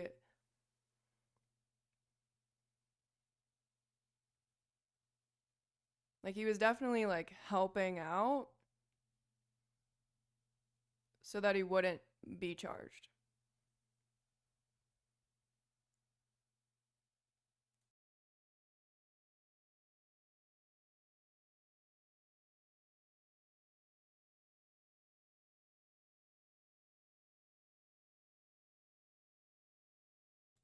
I want to see Seth Kenny's text between him and Sarah Zachary, but that probably won't come up because they didn't search his phone, and I don't think they showed any texts between Seth Kenny and Sarah Zachary. And I don't know if that would be even relevant, but Mr. I want to Kenny, see how creepy he was to her. Did you Did you see a morning news show? I have seen one. I'm talking about a morning news show where Mr. Bowles and Mr. Reed were the guests. Yes, I do remember that. And Oh, did anything about their statements on that morning news show I cause you haven't to seen believe that you that. were perhaps being targeted or blamed?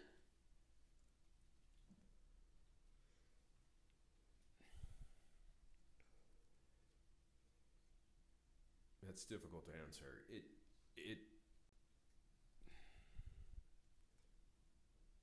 It started to feel I don't know if that's an appropriate word. It started to feel, knowing Thale and having been friends with him for a few years at that point, I understood who he was and how much he loves his daughter. So I felt like what was about to happen, that was the very beginning. And that was essentially to ultimately try to pin the live ammunition on the set of Rust, that somehow it came, through me. Okay. And Mr. Kenny, did Ms. Gutierrez, with the assistance of Mr. Bowles, file a lawsuit against you? They did. It was, give or take a couple of days, January 12th of 2022. And when the lawsuit was filed against you, at that point in time, did you fully understand that you were being blamed? At that point, it was quite clear. Okay. What is the status of that lawsuit now? Well, the complaint...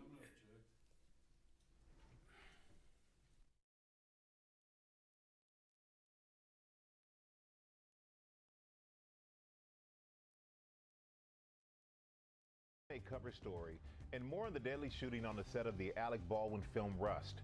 Joining us now is Jason Bowles, the attorney for Halyna Gutierrez-Reed, the armorer for the production. Mr. Bowles, thank you so much for joining us this morning. And I want to start with the chain of command of the gun that was used in the fatal shooting. But when the crew broke for lunch, your client told investigators that the guns were locked away, but ammunition was left unsecured on a cart. When production resumed, who handled the gun and who ultimately gave it to Baldwin?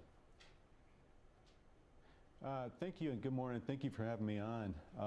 At that point at 11 a.m. that morning, the gun was loaded with dummy rounds. Those are inert rounds incapable of firing on the cart. When Hannah came back from lunch, approximately 10 minutes after that, 12 something, she then showed that firearm to Mr. Halls, the assistant director. She spun the cylinder, showed him each of the rounds in that firearm, and then she gave the firearm to Mr. Halls. At that point, he had the gun. He went into the church. He said he was going to hold it. At that point, Hannah, there was no scene going on. There was no rehearsal. There was tech prep with the cameras. They were trying to set up, figure out where they're going to be. So with nothing going on, Hannah left the church to resume her duties in her prop job. And by saying that she picked up the gun, she spun the cylinder, are you trying to say that she rechecked the gun before it was given to Alec Baldwin? She did spin the cylinder. She showed Mr. Halls each of the rounds. There were 6 dummy rounds that she had loaded into that firearm that she believed had been dummy rounds. She did spin it. She did check it. She did, by spinning it, by showing it to Mr. Halls, gave it to Mr. Halls. We then know that he had the firearm in the church, and that firearm then ended up with Mr. Baldwin. It was not given to Mr. Baldwin by Hannah. I believe it went to him through Mr. Halls, and that was the chain of custody of that weapon. And does Hannah know how a live bullet got into that weapon? No, and I appreciate you asking that. That's going to be the biggest question in this case, and that's something we're very on and we're looking at. We're going to work closely with law enforcement, do anything we can to cooperate. The FBI is running forensic testing, evidence, DNA, and fingerprint.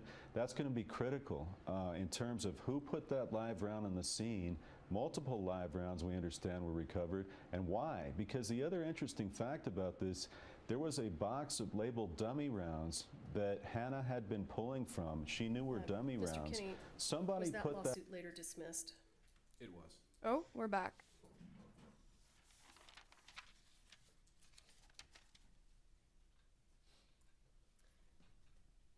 I'll pass the witness. Okay, so they're not talking about the morning show. Here we go. Here we go. This is literally the defense's case, I Awesome, think, Sam. Thank you, is Aaron. that he Good morning, Mr. Kenny. mixed Good morning. in the live. Look how excited We've Jason met is. over Zoom, but we've never officially met in person until He's this so morning. excited. Is that correct, sir? It is. Okay.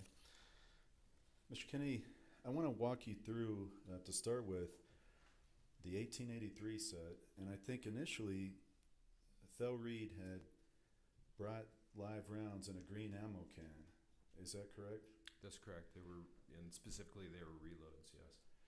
And these were reloads, and some percentage of them were Starline brass reloads. Is that correct? Yes, I think I would just guess a good percentage, roughly 50% of the cases were Starline. Now, I think you described previously that there were three types of bullet characteristics within those reloads. Is that correct, sir? That is. And will you tell the jury what three types of reloads there were? So again, if we consider that a round of ammunition has four components, and commonly people say bullets, in what they were referring to is a total cartridge, right? But the bullet is actually the projectile, that single component, which essentially is flying towards whatever target. And Thale had brought 45 Colt reloads that were made up roughly of almost equal thirds, you know, and it was a third what are called semi-wad cutters. The tip of that projectile is shaped exactly like a crayon. It has the exact shape of a newly unused crayon. Then there was another bullet profile, a truncated cone, which kind of has a spaceship look to it. And then there was the more common and typical found heavy grain bullet, which is, I think, probably what most people would assume is a bullet when they do that. And it just looks like a lump of clay. And it can be, there are slight variations to those shapes, but it can look like a human head, essentially, that was circular on all the way around the sphere. Okay, kind of like a rounded kind of. Yeah, and they even with a flat point on them, but they seem to be those round-nosed, flat point versions all seem to be roughly the same. I didn't see any variations in those, but honestly, I just don't recall. I just remember that there were three different type profiles. And the issue that we ran into was that they were shooting both lever action rifles and revolvers at the shooting range, and specifically, I grouped the each different bullet profile into separate boxes, and told the guys that were manning the prop master in a live fire armor that they had brought on, and they had an assistant as well, that the semi-wad cutters would not chamber in the lever action rifles. So best to use those in the revolvers, and ideally the truncated cone and then the rounded bullets, those could be used in the lever actions. And ultimately, somebody put a semi-wad cutter in one of the lever actions and jammed it up. Okay, well, in any event, there's three types of bullet characteristics in those reloads that Thel Reed gets from Joe Swanson, correct? That from what I saw, yes. Okay. Now, you all have this live training offset. It's at a cowboy training camp in Texas in 1883, correct? Correct. It was anywhere near a set. It was on, again, Taylor Sheridan had set up a private firing range, live fire area, and no filming was done at that point. Okay, sir, then after that set, you then retained the ammo can and the remainder of the live rounds that Thel had brought, correct? No. I retained the Thale Reed, the reloads from Thale, but the ammo can was sent once the first I saw of what was the contents of the ammo can was actually at the firing range on Texas, and at that point we needed to know how many we had and what variety, because when I opened up the box, it was a jumbled, distribution of 3 different types of bullet profiles. So what I did is previously I'd gotten from Joe Swanson 10 boxes that were flat, brand new. They actually had to be assembled, and I loaded the contents from the green ammo box that Thale had brought into those white boxes. Those white boxes went up to the firing line as well as the empty ammo can. And the ammo can was being used for the spent brass. Okay. So you did retain some of the reloaded live rounds after 1883 completed? After the 1883 cowboy training camp, yes. And those then made their way back to Albuquerque, you've said, to PDQ props, correct? Yes. And you don't know whether those returned, I think you've stated before October 21st. You said you were hazy on the date, right? Yes. But we do know that you came back to Albuquerque from 1883 on or about October 11th because you met with Sarah Zachary October 12th, correct? Correct. So when you came back, you brought dummy rounds from the set of 1883 to give to Sarah, correct? Correct. And those were 45 long Colt dummy rounds. Correct. Now, you had a whole group of dummies on 1883. How many do you think there were? 5,000. Okay. So out of those 5,000, you brought some back from Miss Zachary. And at some point, you can't tell the jury when, those live rounds came back to your place. I've never been able to identify the exact date. Well, you also said on direct they were delivered back. Let me get you the words you used. They were offloaded from your Sprinter van and got moved back to Albuquerque in the bathroom. Is that right? That's correct. Now, when you said got moved, isn't that you who moved them back? Yes. Okay. So, in reality, you drove them back from 1883, and you can't remember that date at all. No. I ballpark it, but it's not accurate. I have an idea of within months or two, or even I can't tell you because I made at least 2 trips back and forth from Texas to Albuquerque, California, back again. I've just not been able to narrow it down. Did you ever go back and when you were sitting down with Hancock on one of these times and sit down with the calendar and try to look at your trip receipts? I'm sorry, it's all the way up. It's the court audio. Repeatedly. It's I've all the way up. tried 3 to 5 times to see if I can come up with a picture of either the space in PDQ space in Albuquerque, something that would indicate when I had brought those back. I've just been unable to. Okay. Now, you said that you brought these back, stored them in the bathroom, and you indicated that could be a concerning situation if live rounds are stored in the same place as dummies. Is that fair? Yeah, that's fair. Okay. And the reason why you said that on direct is that dummies are made to look identical in a lot of respects to live rounds. Yes. Okay. Now, you also had within your place blanks, correct, sir? Correct. Okay. Why would you store live ammo at PDQ at all? Well, I've got, self-defense ammunition. It's Albuquerque after all, and that's enough right there. I deal with weapons that, should not be out on the streets. And I'll do what I have to prevent that from happening. Unfortunately, that's an unfortunate reality. So there is self-defense ammunition, and the remnants of the 1883 cowboy training camp was there. And again, That don't know doesn't the date that I brought 'em answer back. the Okay. question. Now, you What? keep self-defense ammunition. It's because it's a dangerous town. I think that's what you're saying. And you also keep weapons we've seen in pictures that were kind of out in the open. Looked like they were cases. You recall that? From the evidence photos? Yes. Well, you're seeing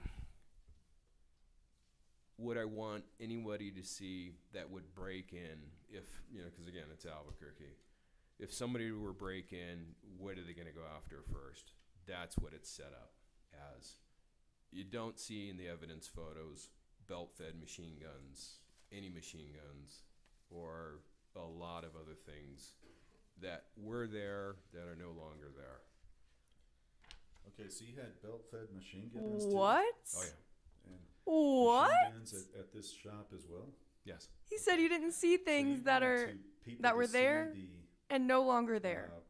And let me just show you Defendant's Exhibit L14. Yes, sir. Thank you. So you moved stuff.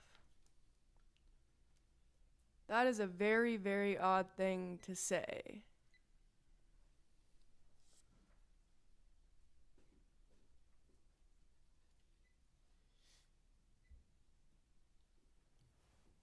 Thank you. Mr. Kenny, I'm going to show you Defendant's L14. And if you could describe, is this a picture inside PDQ props? It is. Okay, sir, can you tell the jury these items, what type of firearms those are?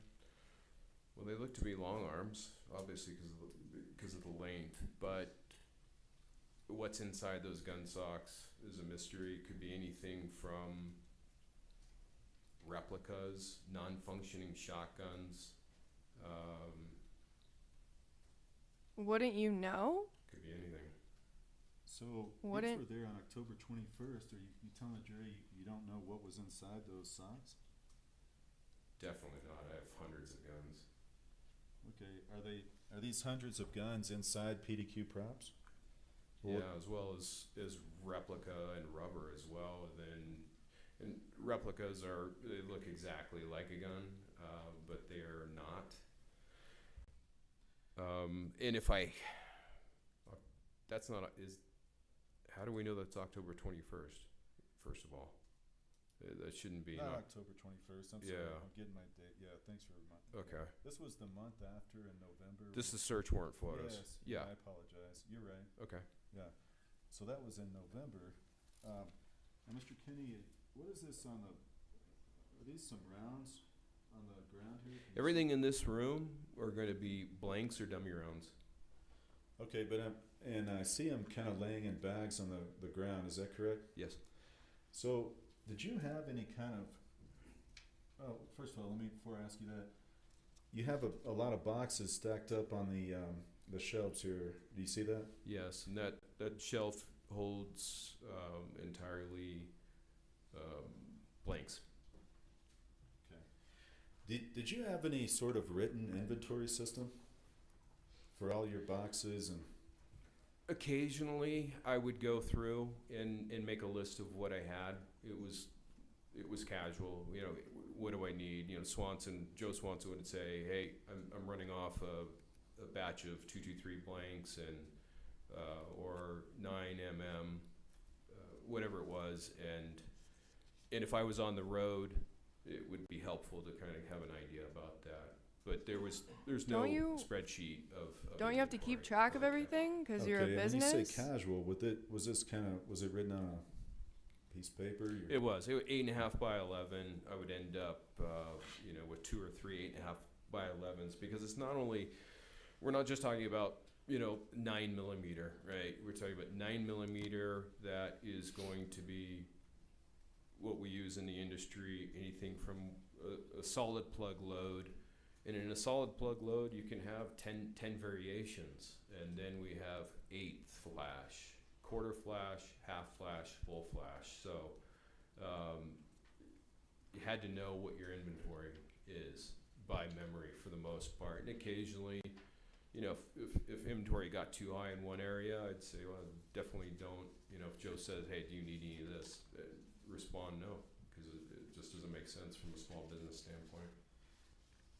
And you said inventory through memory. I'm going to show you defendant's L16. It's just one example. Were you able to remember at any given time each number of each of those types of boxes? Well, if I'm handling it on a daily basis, yes. Deficiencies mostly. Well, and for example, when you have to invoice, like with the Rust set, do you have any procedure that kind of tells you how you're going to invoice that? Typically what I'll do is very quickly, usually movie productions, television productions are last minute, and oftentimes the invoicing comes a week or two after the service has been provided. And so oftentimes I'll quickly jot down what it is that's being sent, take a picture of it, and oftentimes things go, you know, if they're shipped, everything goes overnight. So it's a last minute kind of business. Okay. Your Honor, may I approach?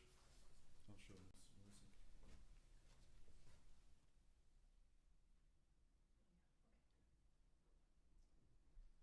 Sir, I'm going to approach and show you defendants EE and FF, and I'll ask you if you recognize these two documents.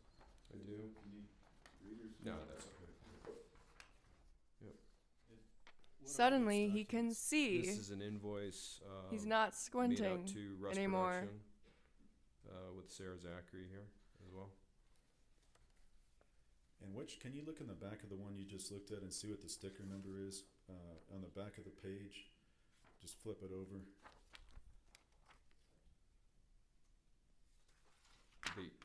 Yeah, that little sticker, FF, does that say that? That says FF. Yeah. Okay. Yeah. So you just read for the record from FF, and what is EE? The other exhibit? You haven't introduced these. No, I was just gonna ask to move them in, Your Honor. Just have them identify EE. Okay. So FF is an invoice for blank ammunition as well as dummy rounds. Okay, and is that your invoice, sir? Yes, it is. And is it the same for EE? If you could take a look at that. And this EE is an invoice for guns, replicas, rubber guns, gun bags and socks. Okay, and not get into the contents, so you just recognize that, do you not? I do. Okay. Yep. I would move for the omission of those two exhibits. No objection. EE and FF are admitted. You What? may publish What is going on here? defendants. What is happening? Jason's Mr. about Kenny, to I'm first going to show you defendants EE. do something. You were just telling the jury. Can you just summarize this and don't go into every item? Sure. This is the gun, replica, and rubber invoice to the Rust Production from PDQ. Mr. Bowles, hold the exhibit real quick. Can we approach real quick? Yes.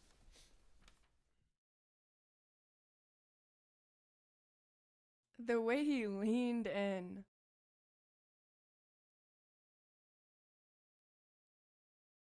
That live round or live rounds in that box. When you do that, you can only have bad intentions because you're going to confuse the rounds if you're the armorer. And they appear very similarly. The dummy rounds look like a regular live round. So you're saying that it could have been purposely done? We are looking at that possibility. We're afraid that could have been what happened here, that somebody intended to sabotage this set with a live round intentionally placed in a box of dummies. Otherwise, you wouldn't, first of all, you wouldn't bring a live round on the set. But second of all, why do you place that in the box labeled dummies that the armorer is going to be pulling from? Everybody knows they're going to be getting them from there. Why would you do that? Other than Mr. Kenny, if you can just summarize that for the jury. So that invoice is from PDQ to Rust Production for firearms, replica firearms, as well as rubber firearms.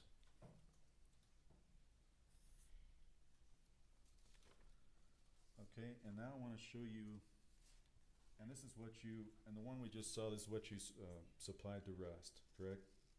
Correct. Okay. Now I want to show you defendant's FF. And if you can summarize this document. It's a invoice from PDQ to Rust Production for blanks, blank ammunition, as well as dummy rounds. Okay, and then if I want to show you the second page of that. And what does that say on the second page? It says dummy rounds, 4440/45 LC long Colt and 12 gauge. So is this the line where you invoiced for those 45 long Colt rounds? It is. Okay. And so you put this together in a group with the other types, correct? Yes. And the numbers on the left column, so you start at your dummy rounds, 44, 40, 45, then there's a number 200. Is that the quantity? That is the quantity. And then the price per item is right next to that, is that right? That's correct. Okay. Now these dummy 45 and other dummies, did you rent these to Rust? I did. What was listed there is not inclusive of actually what was provided to set. There were some, as I recall, there were some 44 Henry dummy rounds. Possibly some 4570. I don't recall exactly. So were there other invoices? No. Okay. So there were certain items that you did not invoice for. That's correct. Okay. And did that also include what's called primed cases? No, prime cases would not be in the dummy round line of the invoice. That would be listed out separately, because one is a consumable, the other one is a rental, and prime cases would be a consumable. And I want to talk a little bit about that, but you provided Sarah Zachary some primed cases for Rust, correct? Not that I recall. I mean, I'd have to look at the invoice. Okay. What is a primed case? A prime case is simply that. It's a ammunition case that has a primer without gunpowder. Typically, Joe Swanson crimps the end because what happens is that they're too long. If he doesn't crimp the end, they're too longer to actually be functional in a revolver. And they're simply, like a loud cap gun when they go off. They're good for training. They're good for around horses and kids. And certain armorers will rig them up in theater as well. Live theater will use them with talcum powder for an effect with minimal noise and also for close proximity. Do you recall telling Detective Hancock when you interviewed with her that you had given a number of prime cases to Sarah, and it will be interesting to see what color primers they have? No, I don't recall that. If I showed you your interview transcript, would that refresh? It would help, yeah. It's page 32. Oh, interview transcript. He said a lot during those interviews.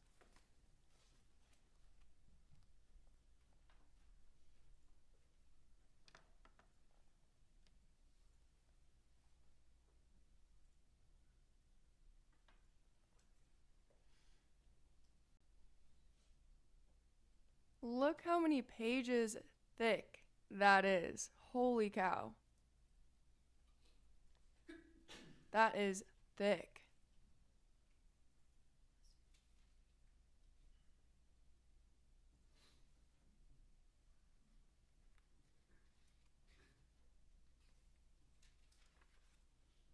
if I can have that back.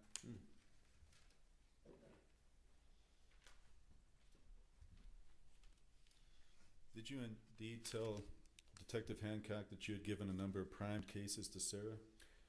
Well, it's interesting because it says prime cases, and that I would have said primed. I never. It's say a primed transcript cases. from It your sounds like you're ordering something interview. off of Amazon. So I don't recall that conversation. I don't even know what I'm referring to in that conversation. Well, do you recall that there was discussion about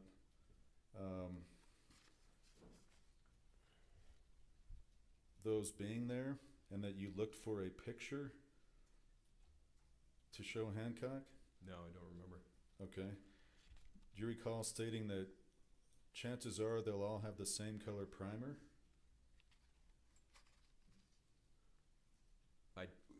This conversation, I just don't remember the particulars of this conversation with Detective Hancock.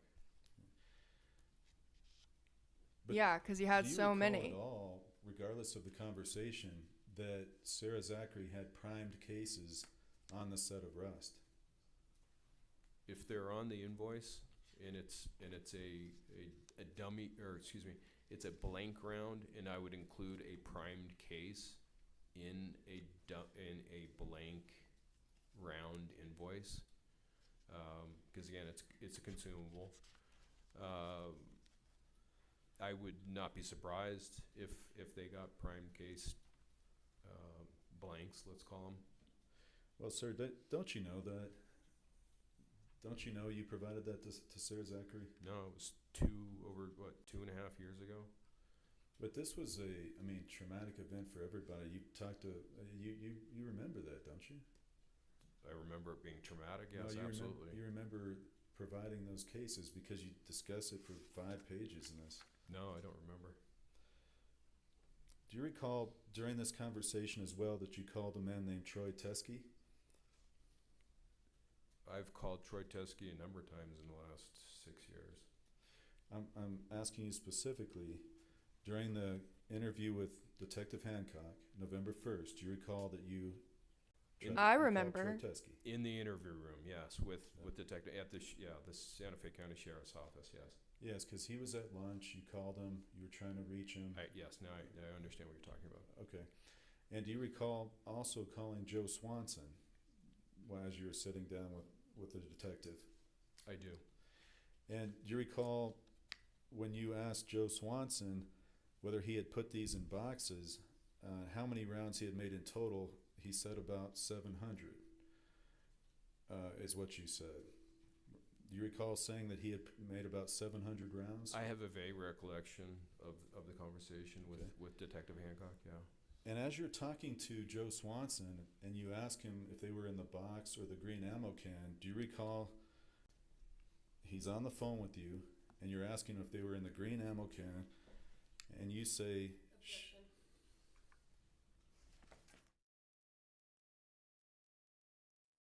Okay, what is going on?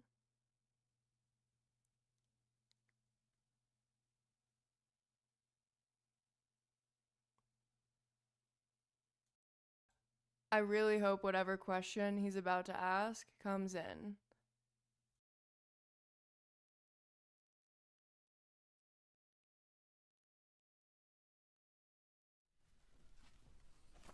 okay, Mr. Kenny, do you recall you said, as you're on the phone, shit, shit, shit. I'm like, oh God, well, I mean, still trying, damn. You recall saying that? Oh, Vaguely, yes. shit. You also recall saying, you said it twice. You said, shit, shit, shit. But we don't- Well, she still didn't do her effing job. Do you recall saying that? That sounds like me. Okay. So, when you find out... Do you see and I don't everyone wanna get into reacting? what Mr. Swanson told you, but when you find out whatever you find out on the phone, you say shit, shit, shit twice. Why did you say that? I think I was worried that it was going to be some of these rounds that that Thale had given to Troy Teskey and had been using,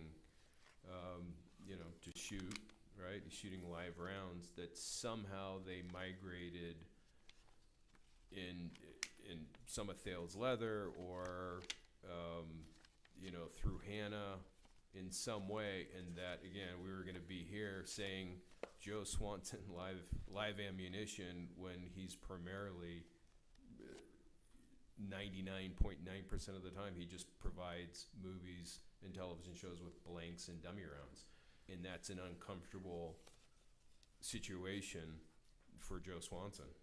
So you just gave a long explanation, and you just kind of tried to blame Hannah in that, didn't you, just now? How did I do that? Well, you gave the implication that you were worried that this was going to be some that Thale had and Troy would shoot, and again, that's to try to link it to Hannah, isn't it? No, Okay. just telling you my thought process at that point, trying to figure out where did the Rust live ammunition come from, and was it going to, point back to Joe Swanson? Okay, and do you But recall not you, on July ever. 11th, 2023, you interviewed with myself and Miss Morrissey? You recall that, sir? Yeah, the Zoom meeting, yes, I recall that. And do you recall when I asked you the same question, shit, why did you say shit? You said, I don't know. And that was the extent of your answer. You recall that? Yes. So back in July 11th, 2023, your memory, would you agree with me, would be Interesting. fresher to that time frame when you said it than it would be now? Well, not if I had reviewed things or something else jogged my memory of that event, or because it was an emotional time, and that I found that largely when things are emotionally charged, He was not emotional at all. There kind of needs to be some kind of gateway between the present and recollecting how I felt and the way things were at that point in time. And I understand, but would you agree with me? You gave a different answer on July 11th, I don't know, than you do today. I don't know if I don't know is really an answer, other than at that moment in time after us discussing it, I hadn't thought about saying shit 4 times in an interview with a detective. You just have a The better answer rounds, now. Again, that went to 1883, came For the back jury. at some point to your place. Again, some of those reloaded rounds from Joe Swanson were Starline brass. So the 1883 Cowboy Camp, training camp, just to be specific, yes, some of those Thale Reed, Joe Swanson reloads came back to PDQ in Albuquerque. And as well, some of your dummy rounds also were Starline brass, correct? Correct. And they had nickel primers? Correct. And the live rounds I didn't know of found on that. set that were Starline brass also had nickel primers, correct? On the set of Rust, Yes, sir. from the evidence photos, yes, those were nickel primers. As well. Yes. Okay. Wow. And in addition to providing replica firearms, did you provide rubber firearms to the set? To the set of Rust, yes. Okay. Did you provide over 3,000 rounds of ammo? I don't know what the total of, if we're referring to Blanks too. blanks, yeah. Yeah. I don't know what the total is of blanks to Rust. I've never totaled it out. Well, other than the invoice, that would have been the only time. Okay. When you would get a request from Sarah Zachary for additional rounds that were needed, would she come pick those up from you at your place? I think once the initial At his house? supply of blanks and firearms were provided to Sarah, there was only one other occasion that I can recall Sarah coming and getting anything for Rust from me, which was on October 12th. Okay, and do you recall Sarah and Hannah coming before Russ started to your place? I do. And at that time, didn't you give Hannah her leathers as well as firearms and ammunition? Yeah, vaguely recall that, that she got that then. Because in fact, Hannah had mailed you the leathers back from the old way at the end of that set. You recall that? Yeah, she had shipped everything from Montana to me in Texas. Wow. And so when you received those in Texas and the leathers and everything else, you brought them back to PDQ Props? That's correct. They were. The I leathers thought- were in the same box. They never got pulled out. The replica firearms did get pulled out, but the rest of the leathers remained in the box. Okay, sir, then you gave that to Sarah and Hannah for their use on the rest set. Is that fair to say? Well, whatever she was going to do with it was up to Hannah and Thale. Okay, but do you know they got used on the rest set? I don't know that. I can assume that's where that leather went to. Okay. Oh, thank Now, you, I want to Mindy. ask you some questions about the dummy rounds that you answered earlier. You did indicate that dummies that do not rattle can be dangerous. Is that right? Dummy rounds that do not rattle are not dummy rounds to me. Okay. And I think you've said, because it is dangerous when an armor is trying to figure out, maybe in a high-speed environment, maybe things are going on, you're trying to distinguish between a live round and a dummy, and it will not rattle. It doesn't rattle. Didn't you describe that as being a dangerous situation? Well, certainly, because it's like a firearm that you can't check is unloaded. You have to assume that it's loaded or that the round is live and it's not a dummy round. Yes, sir. And you also stated that you would not source those type of rounds like Denix rounds that do not rattle, right? That's correct. And it's one of the things you said that you would not be in favor of having a mixture of dummies, some that rattle, some that don't. That's a dangerous situation, isn't it? Well, it's I work with prop crews a lot. They're not specialists, they're not armorers, but they are charged with the responsibility of having gun belts and dummy rounds on set. And if they get the idea that dummy rounds don't necessarily have to rattle, bad precedent, deadly precedent. It sets a deadly precedent, and on this set on Rust, you're aware that there were those types of a mixture of different types of dummy rounds, are you not? Well, I wasn't aware of that. Because Well, you weren't before, but you are now, having reviewed the pictures. Yeah, the Denix round is a costume round that doesn't rattle. Okay. So after you reviewed the pictures from set, you're now aware that there was a dangerous mix of types of dummies, some that rattled, some that didn't. Well, a Denix round is not dangerous. It sets a dangerous precedent. Okay. And I'm not saying you can fire it. I'm just saying, in your words, it can set a dangerous precedent. Yeah, Is yes, it's not an ideal situation, not at all. Okay, sir, I want to talk about your interactions with Detective Hancock in this case. When the case started, do you recall you had a meeting or call with her maybe the same day as the shooting incident? No, I don't. With Detective Hancock? Yes. On October 21st? Don't recall it at all. I don't think it happened. Okay. Do you recall that on the course of time after that shooting incident, you called Detective Hancock over 40 times? Yeah, Oh my God. Do you think it might have been higher than that? Oh, definitely. Okay. Oh my God. And during that time, you're sharing information with her, she's sharing information with you, is that correct? Yes. Okay. And doesn't she share you materials from the investigation at times?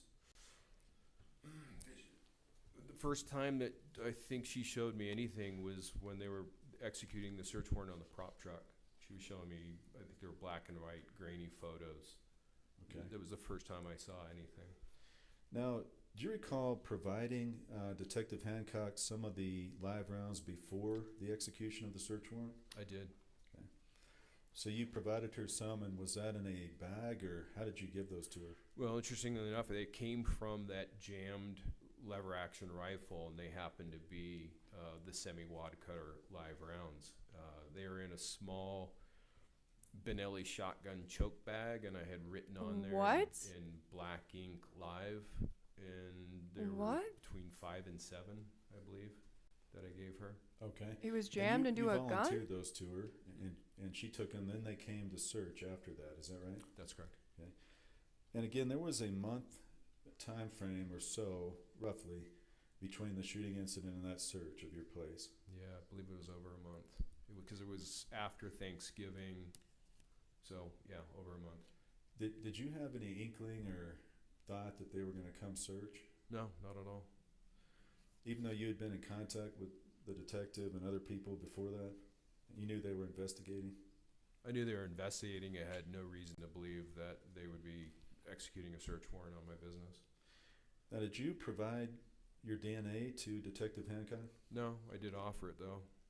You offered it? Yes, And they did not take you up on that? that's correct. And they did not take your fingerprints either, did they? Well, my fingerprints are in the system already. Through if you're a federal firearms licensee, that's just part of the licensing, is that your fingerprints go into the digital federal system. And I understand that, sir, but my question was, did they take your fingerprints? Again, no. Okay. Well, they didn't take it the first time. That was somebody else. That's true. Now I want to ask you a different topic.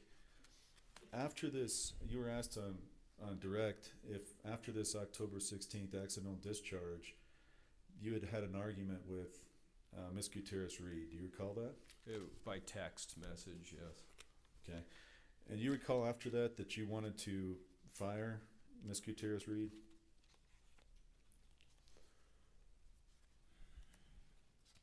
It wasn't that I wanted her fired, because it wouldn't be for me to fire her. She can tell me to go to hell all day long, and it wouldn't make a difference to the Rust production. It doesn't, I've got 5 sisters and 2 daughters. I'm used to it. So if Rust production is happy, and they were,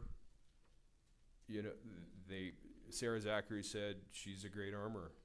That I've seen the defendant Hannah, she sent me the text message that the director had sent her after a big shootout on blank ammo shootout, big shootout. And Mr. Kenny, my question was pretty simple, and Okay. let me ask it again. Go ahead.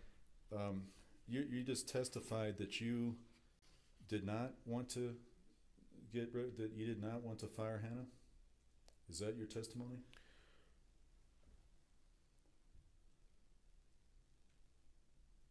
It's not that I wanted her fired.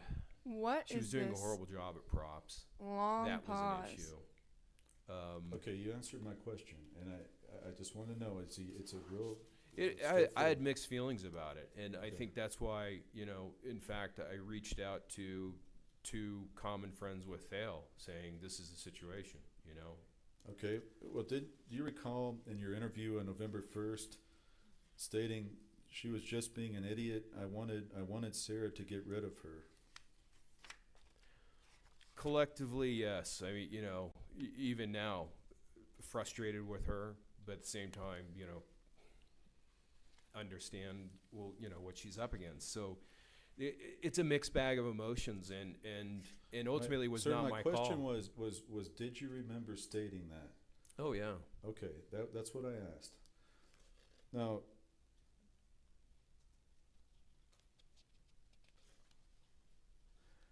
do you also recall in the July 11th interview stating, well, I wasn't going to work with her again in the future?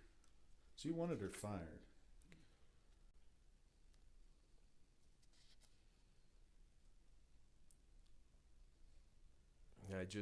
Again, there was some mixed emotions and in the situation. If I really wanted her fired, I could have gotten her fired. Let me ask you that. If you could have gotten her fired, you could have talked to somebody on set. Who was your contact on set? It would have been, Gabrielle Pickle was, actually Angel Nijum was my first contact with production at Rust, and then it was Gabrielle Pickle. Line producer, unit production manager, Ro Walters, those would have been the ones to fire her. Sarah Zachary she was willing to work with Hannah and get the movie finished. And Council approach. yes, Uh-oh. Oh, maybe you're about to go to lunch?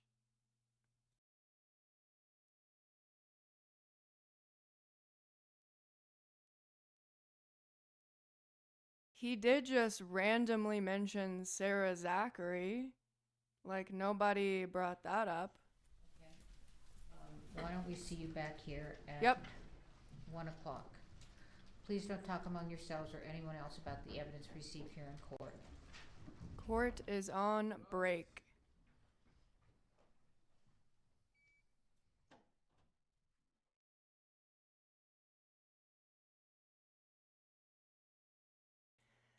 Gosh, this guy is just so sus. He's so sus to me.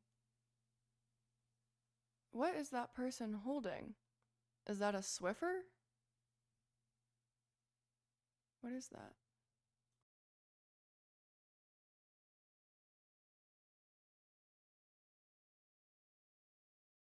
Okay, court is gonna be back at 1, but I'm gonna come back at 2 o'clock just so we can skip past all the bull crap and technical difficulties and sidebars that are inevitably going to happen. So I'll be back at 2 p.m. and we can skip all the boring stuff together and we'll eventually catch up to the live. So please come back in 2 hours if you want to keep watching. And I'll see y'all then. Thanks for tuning in so far. All right, peace out.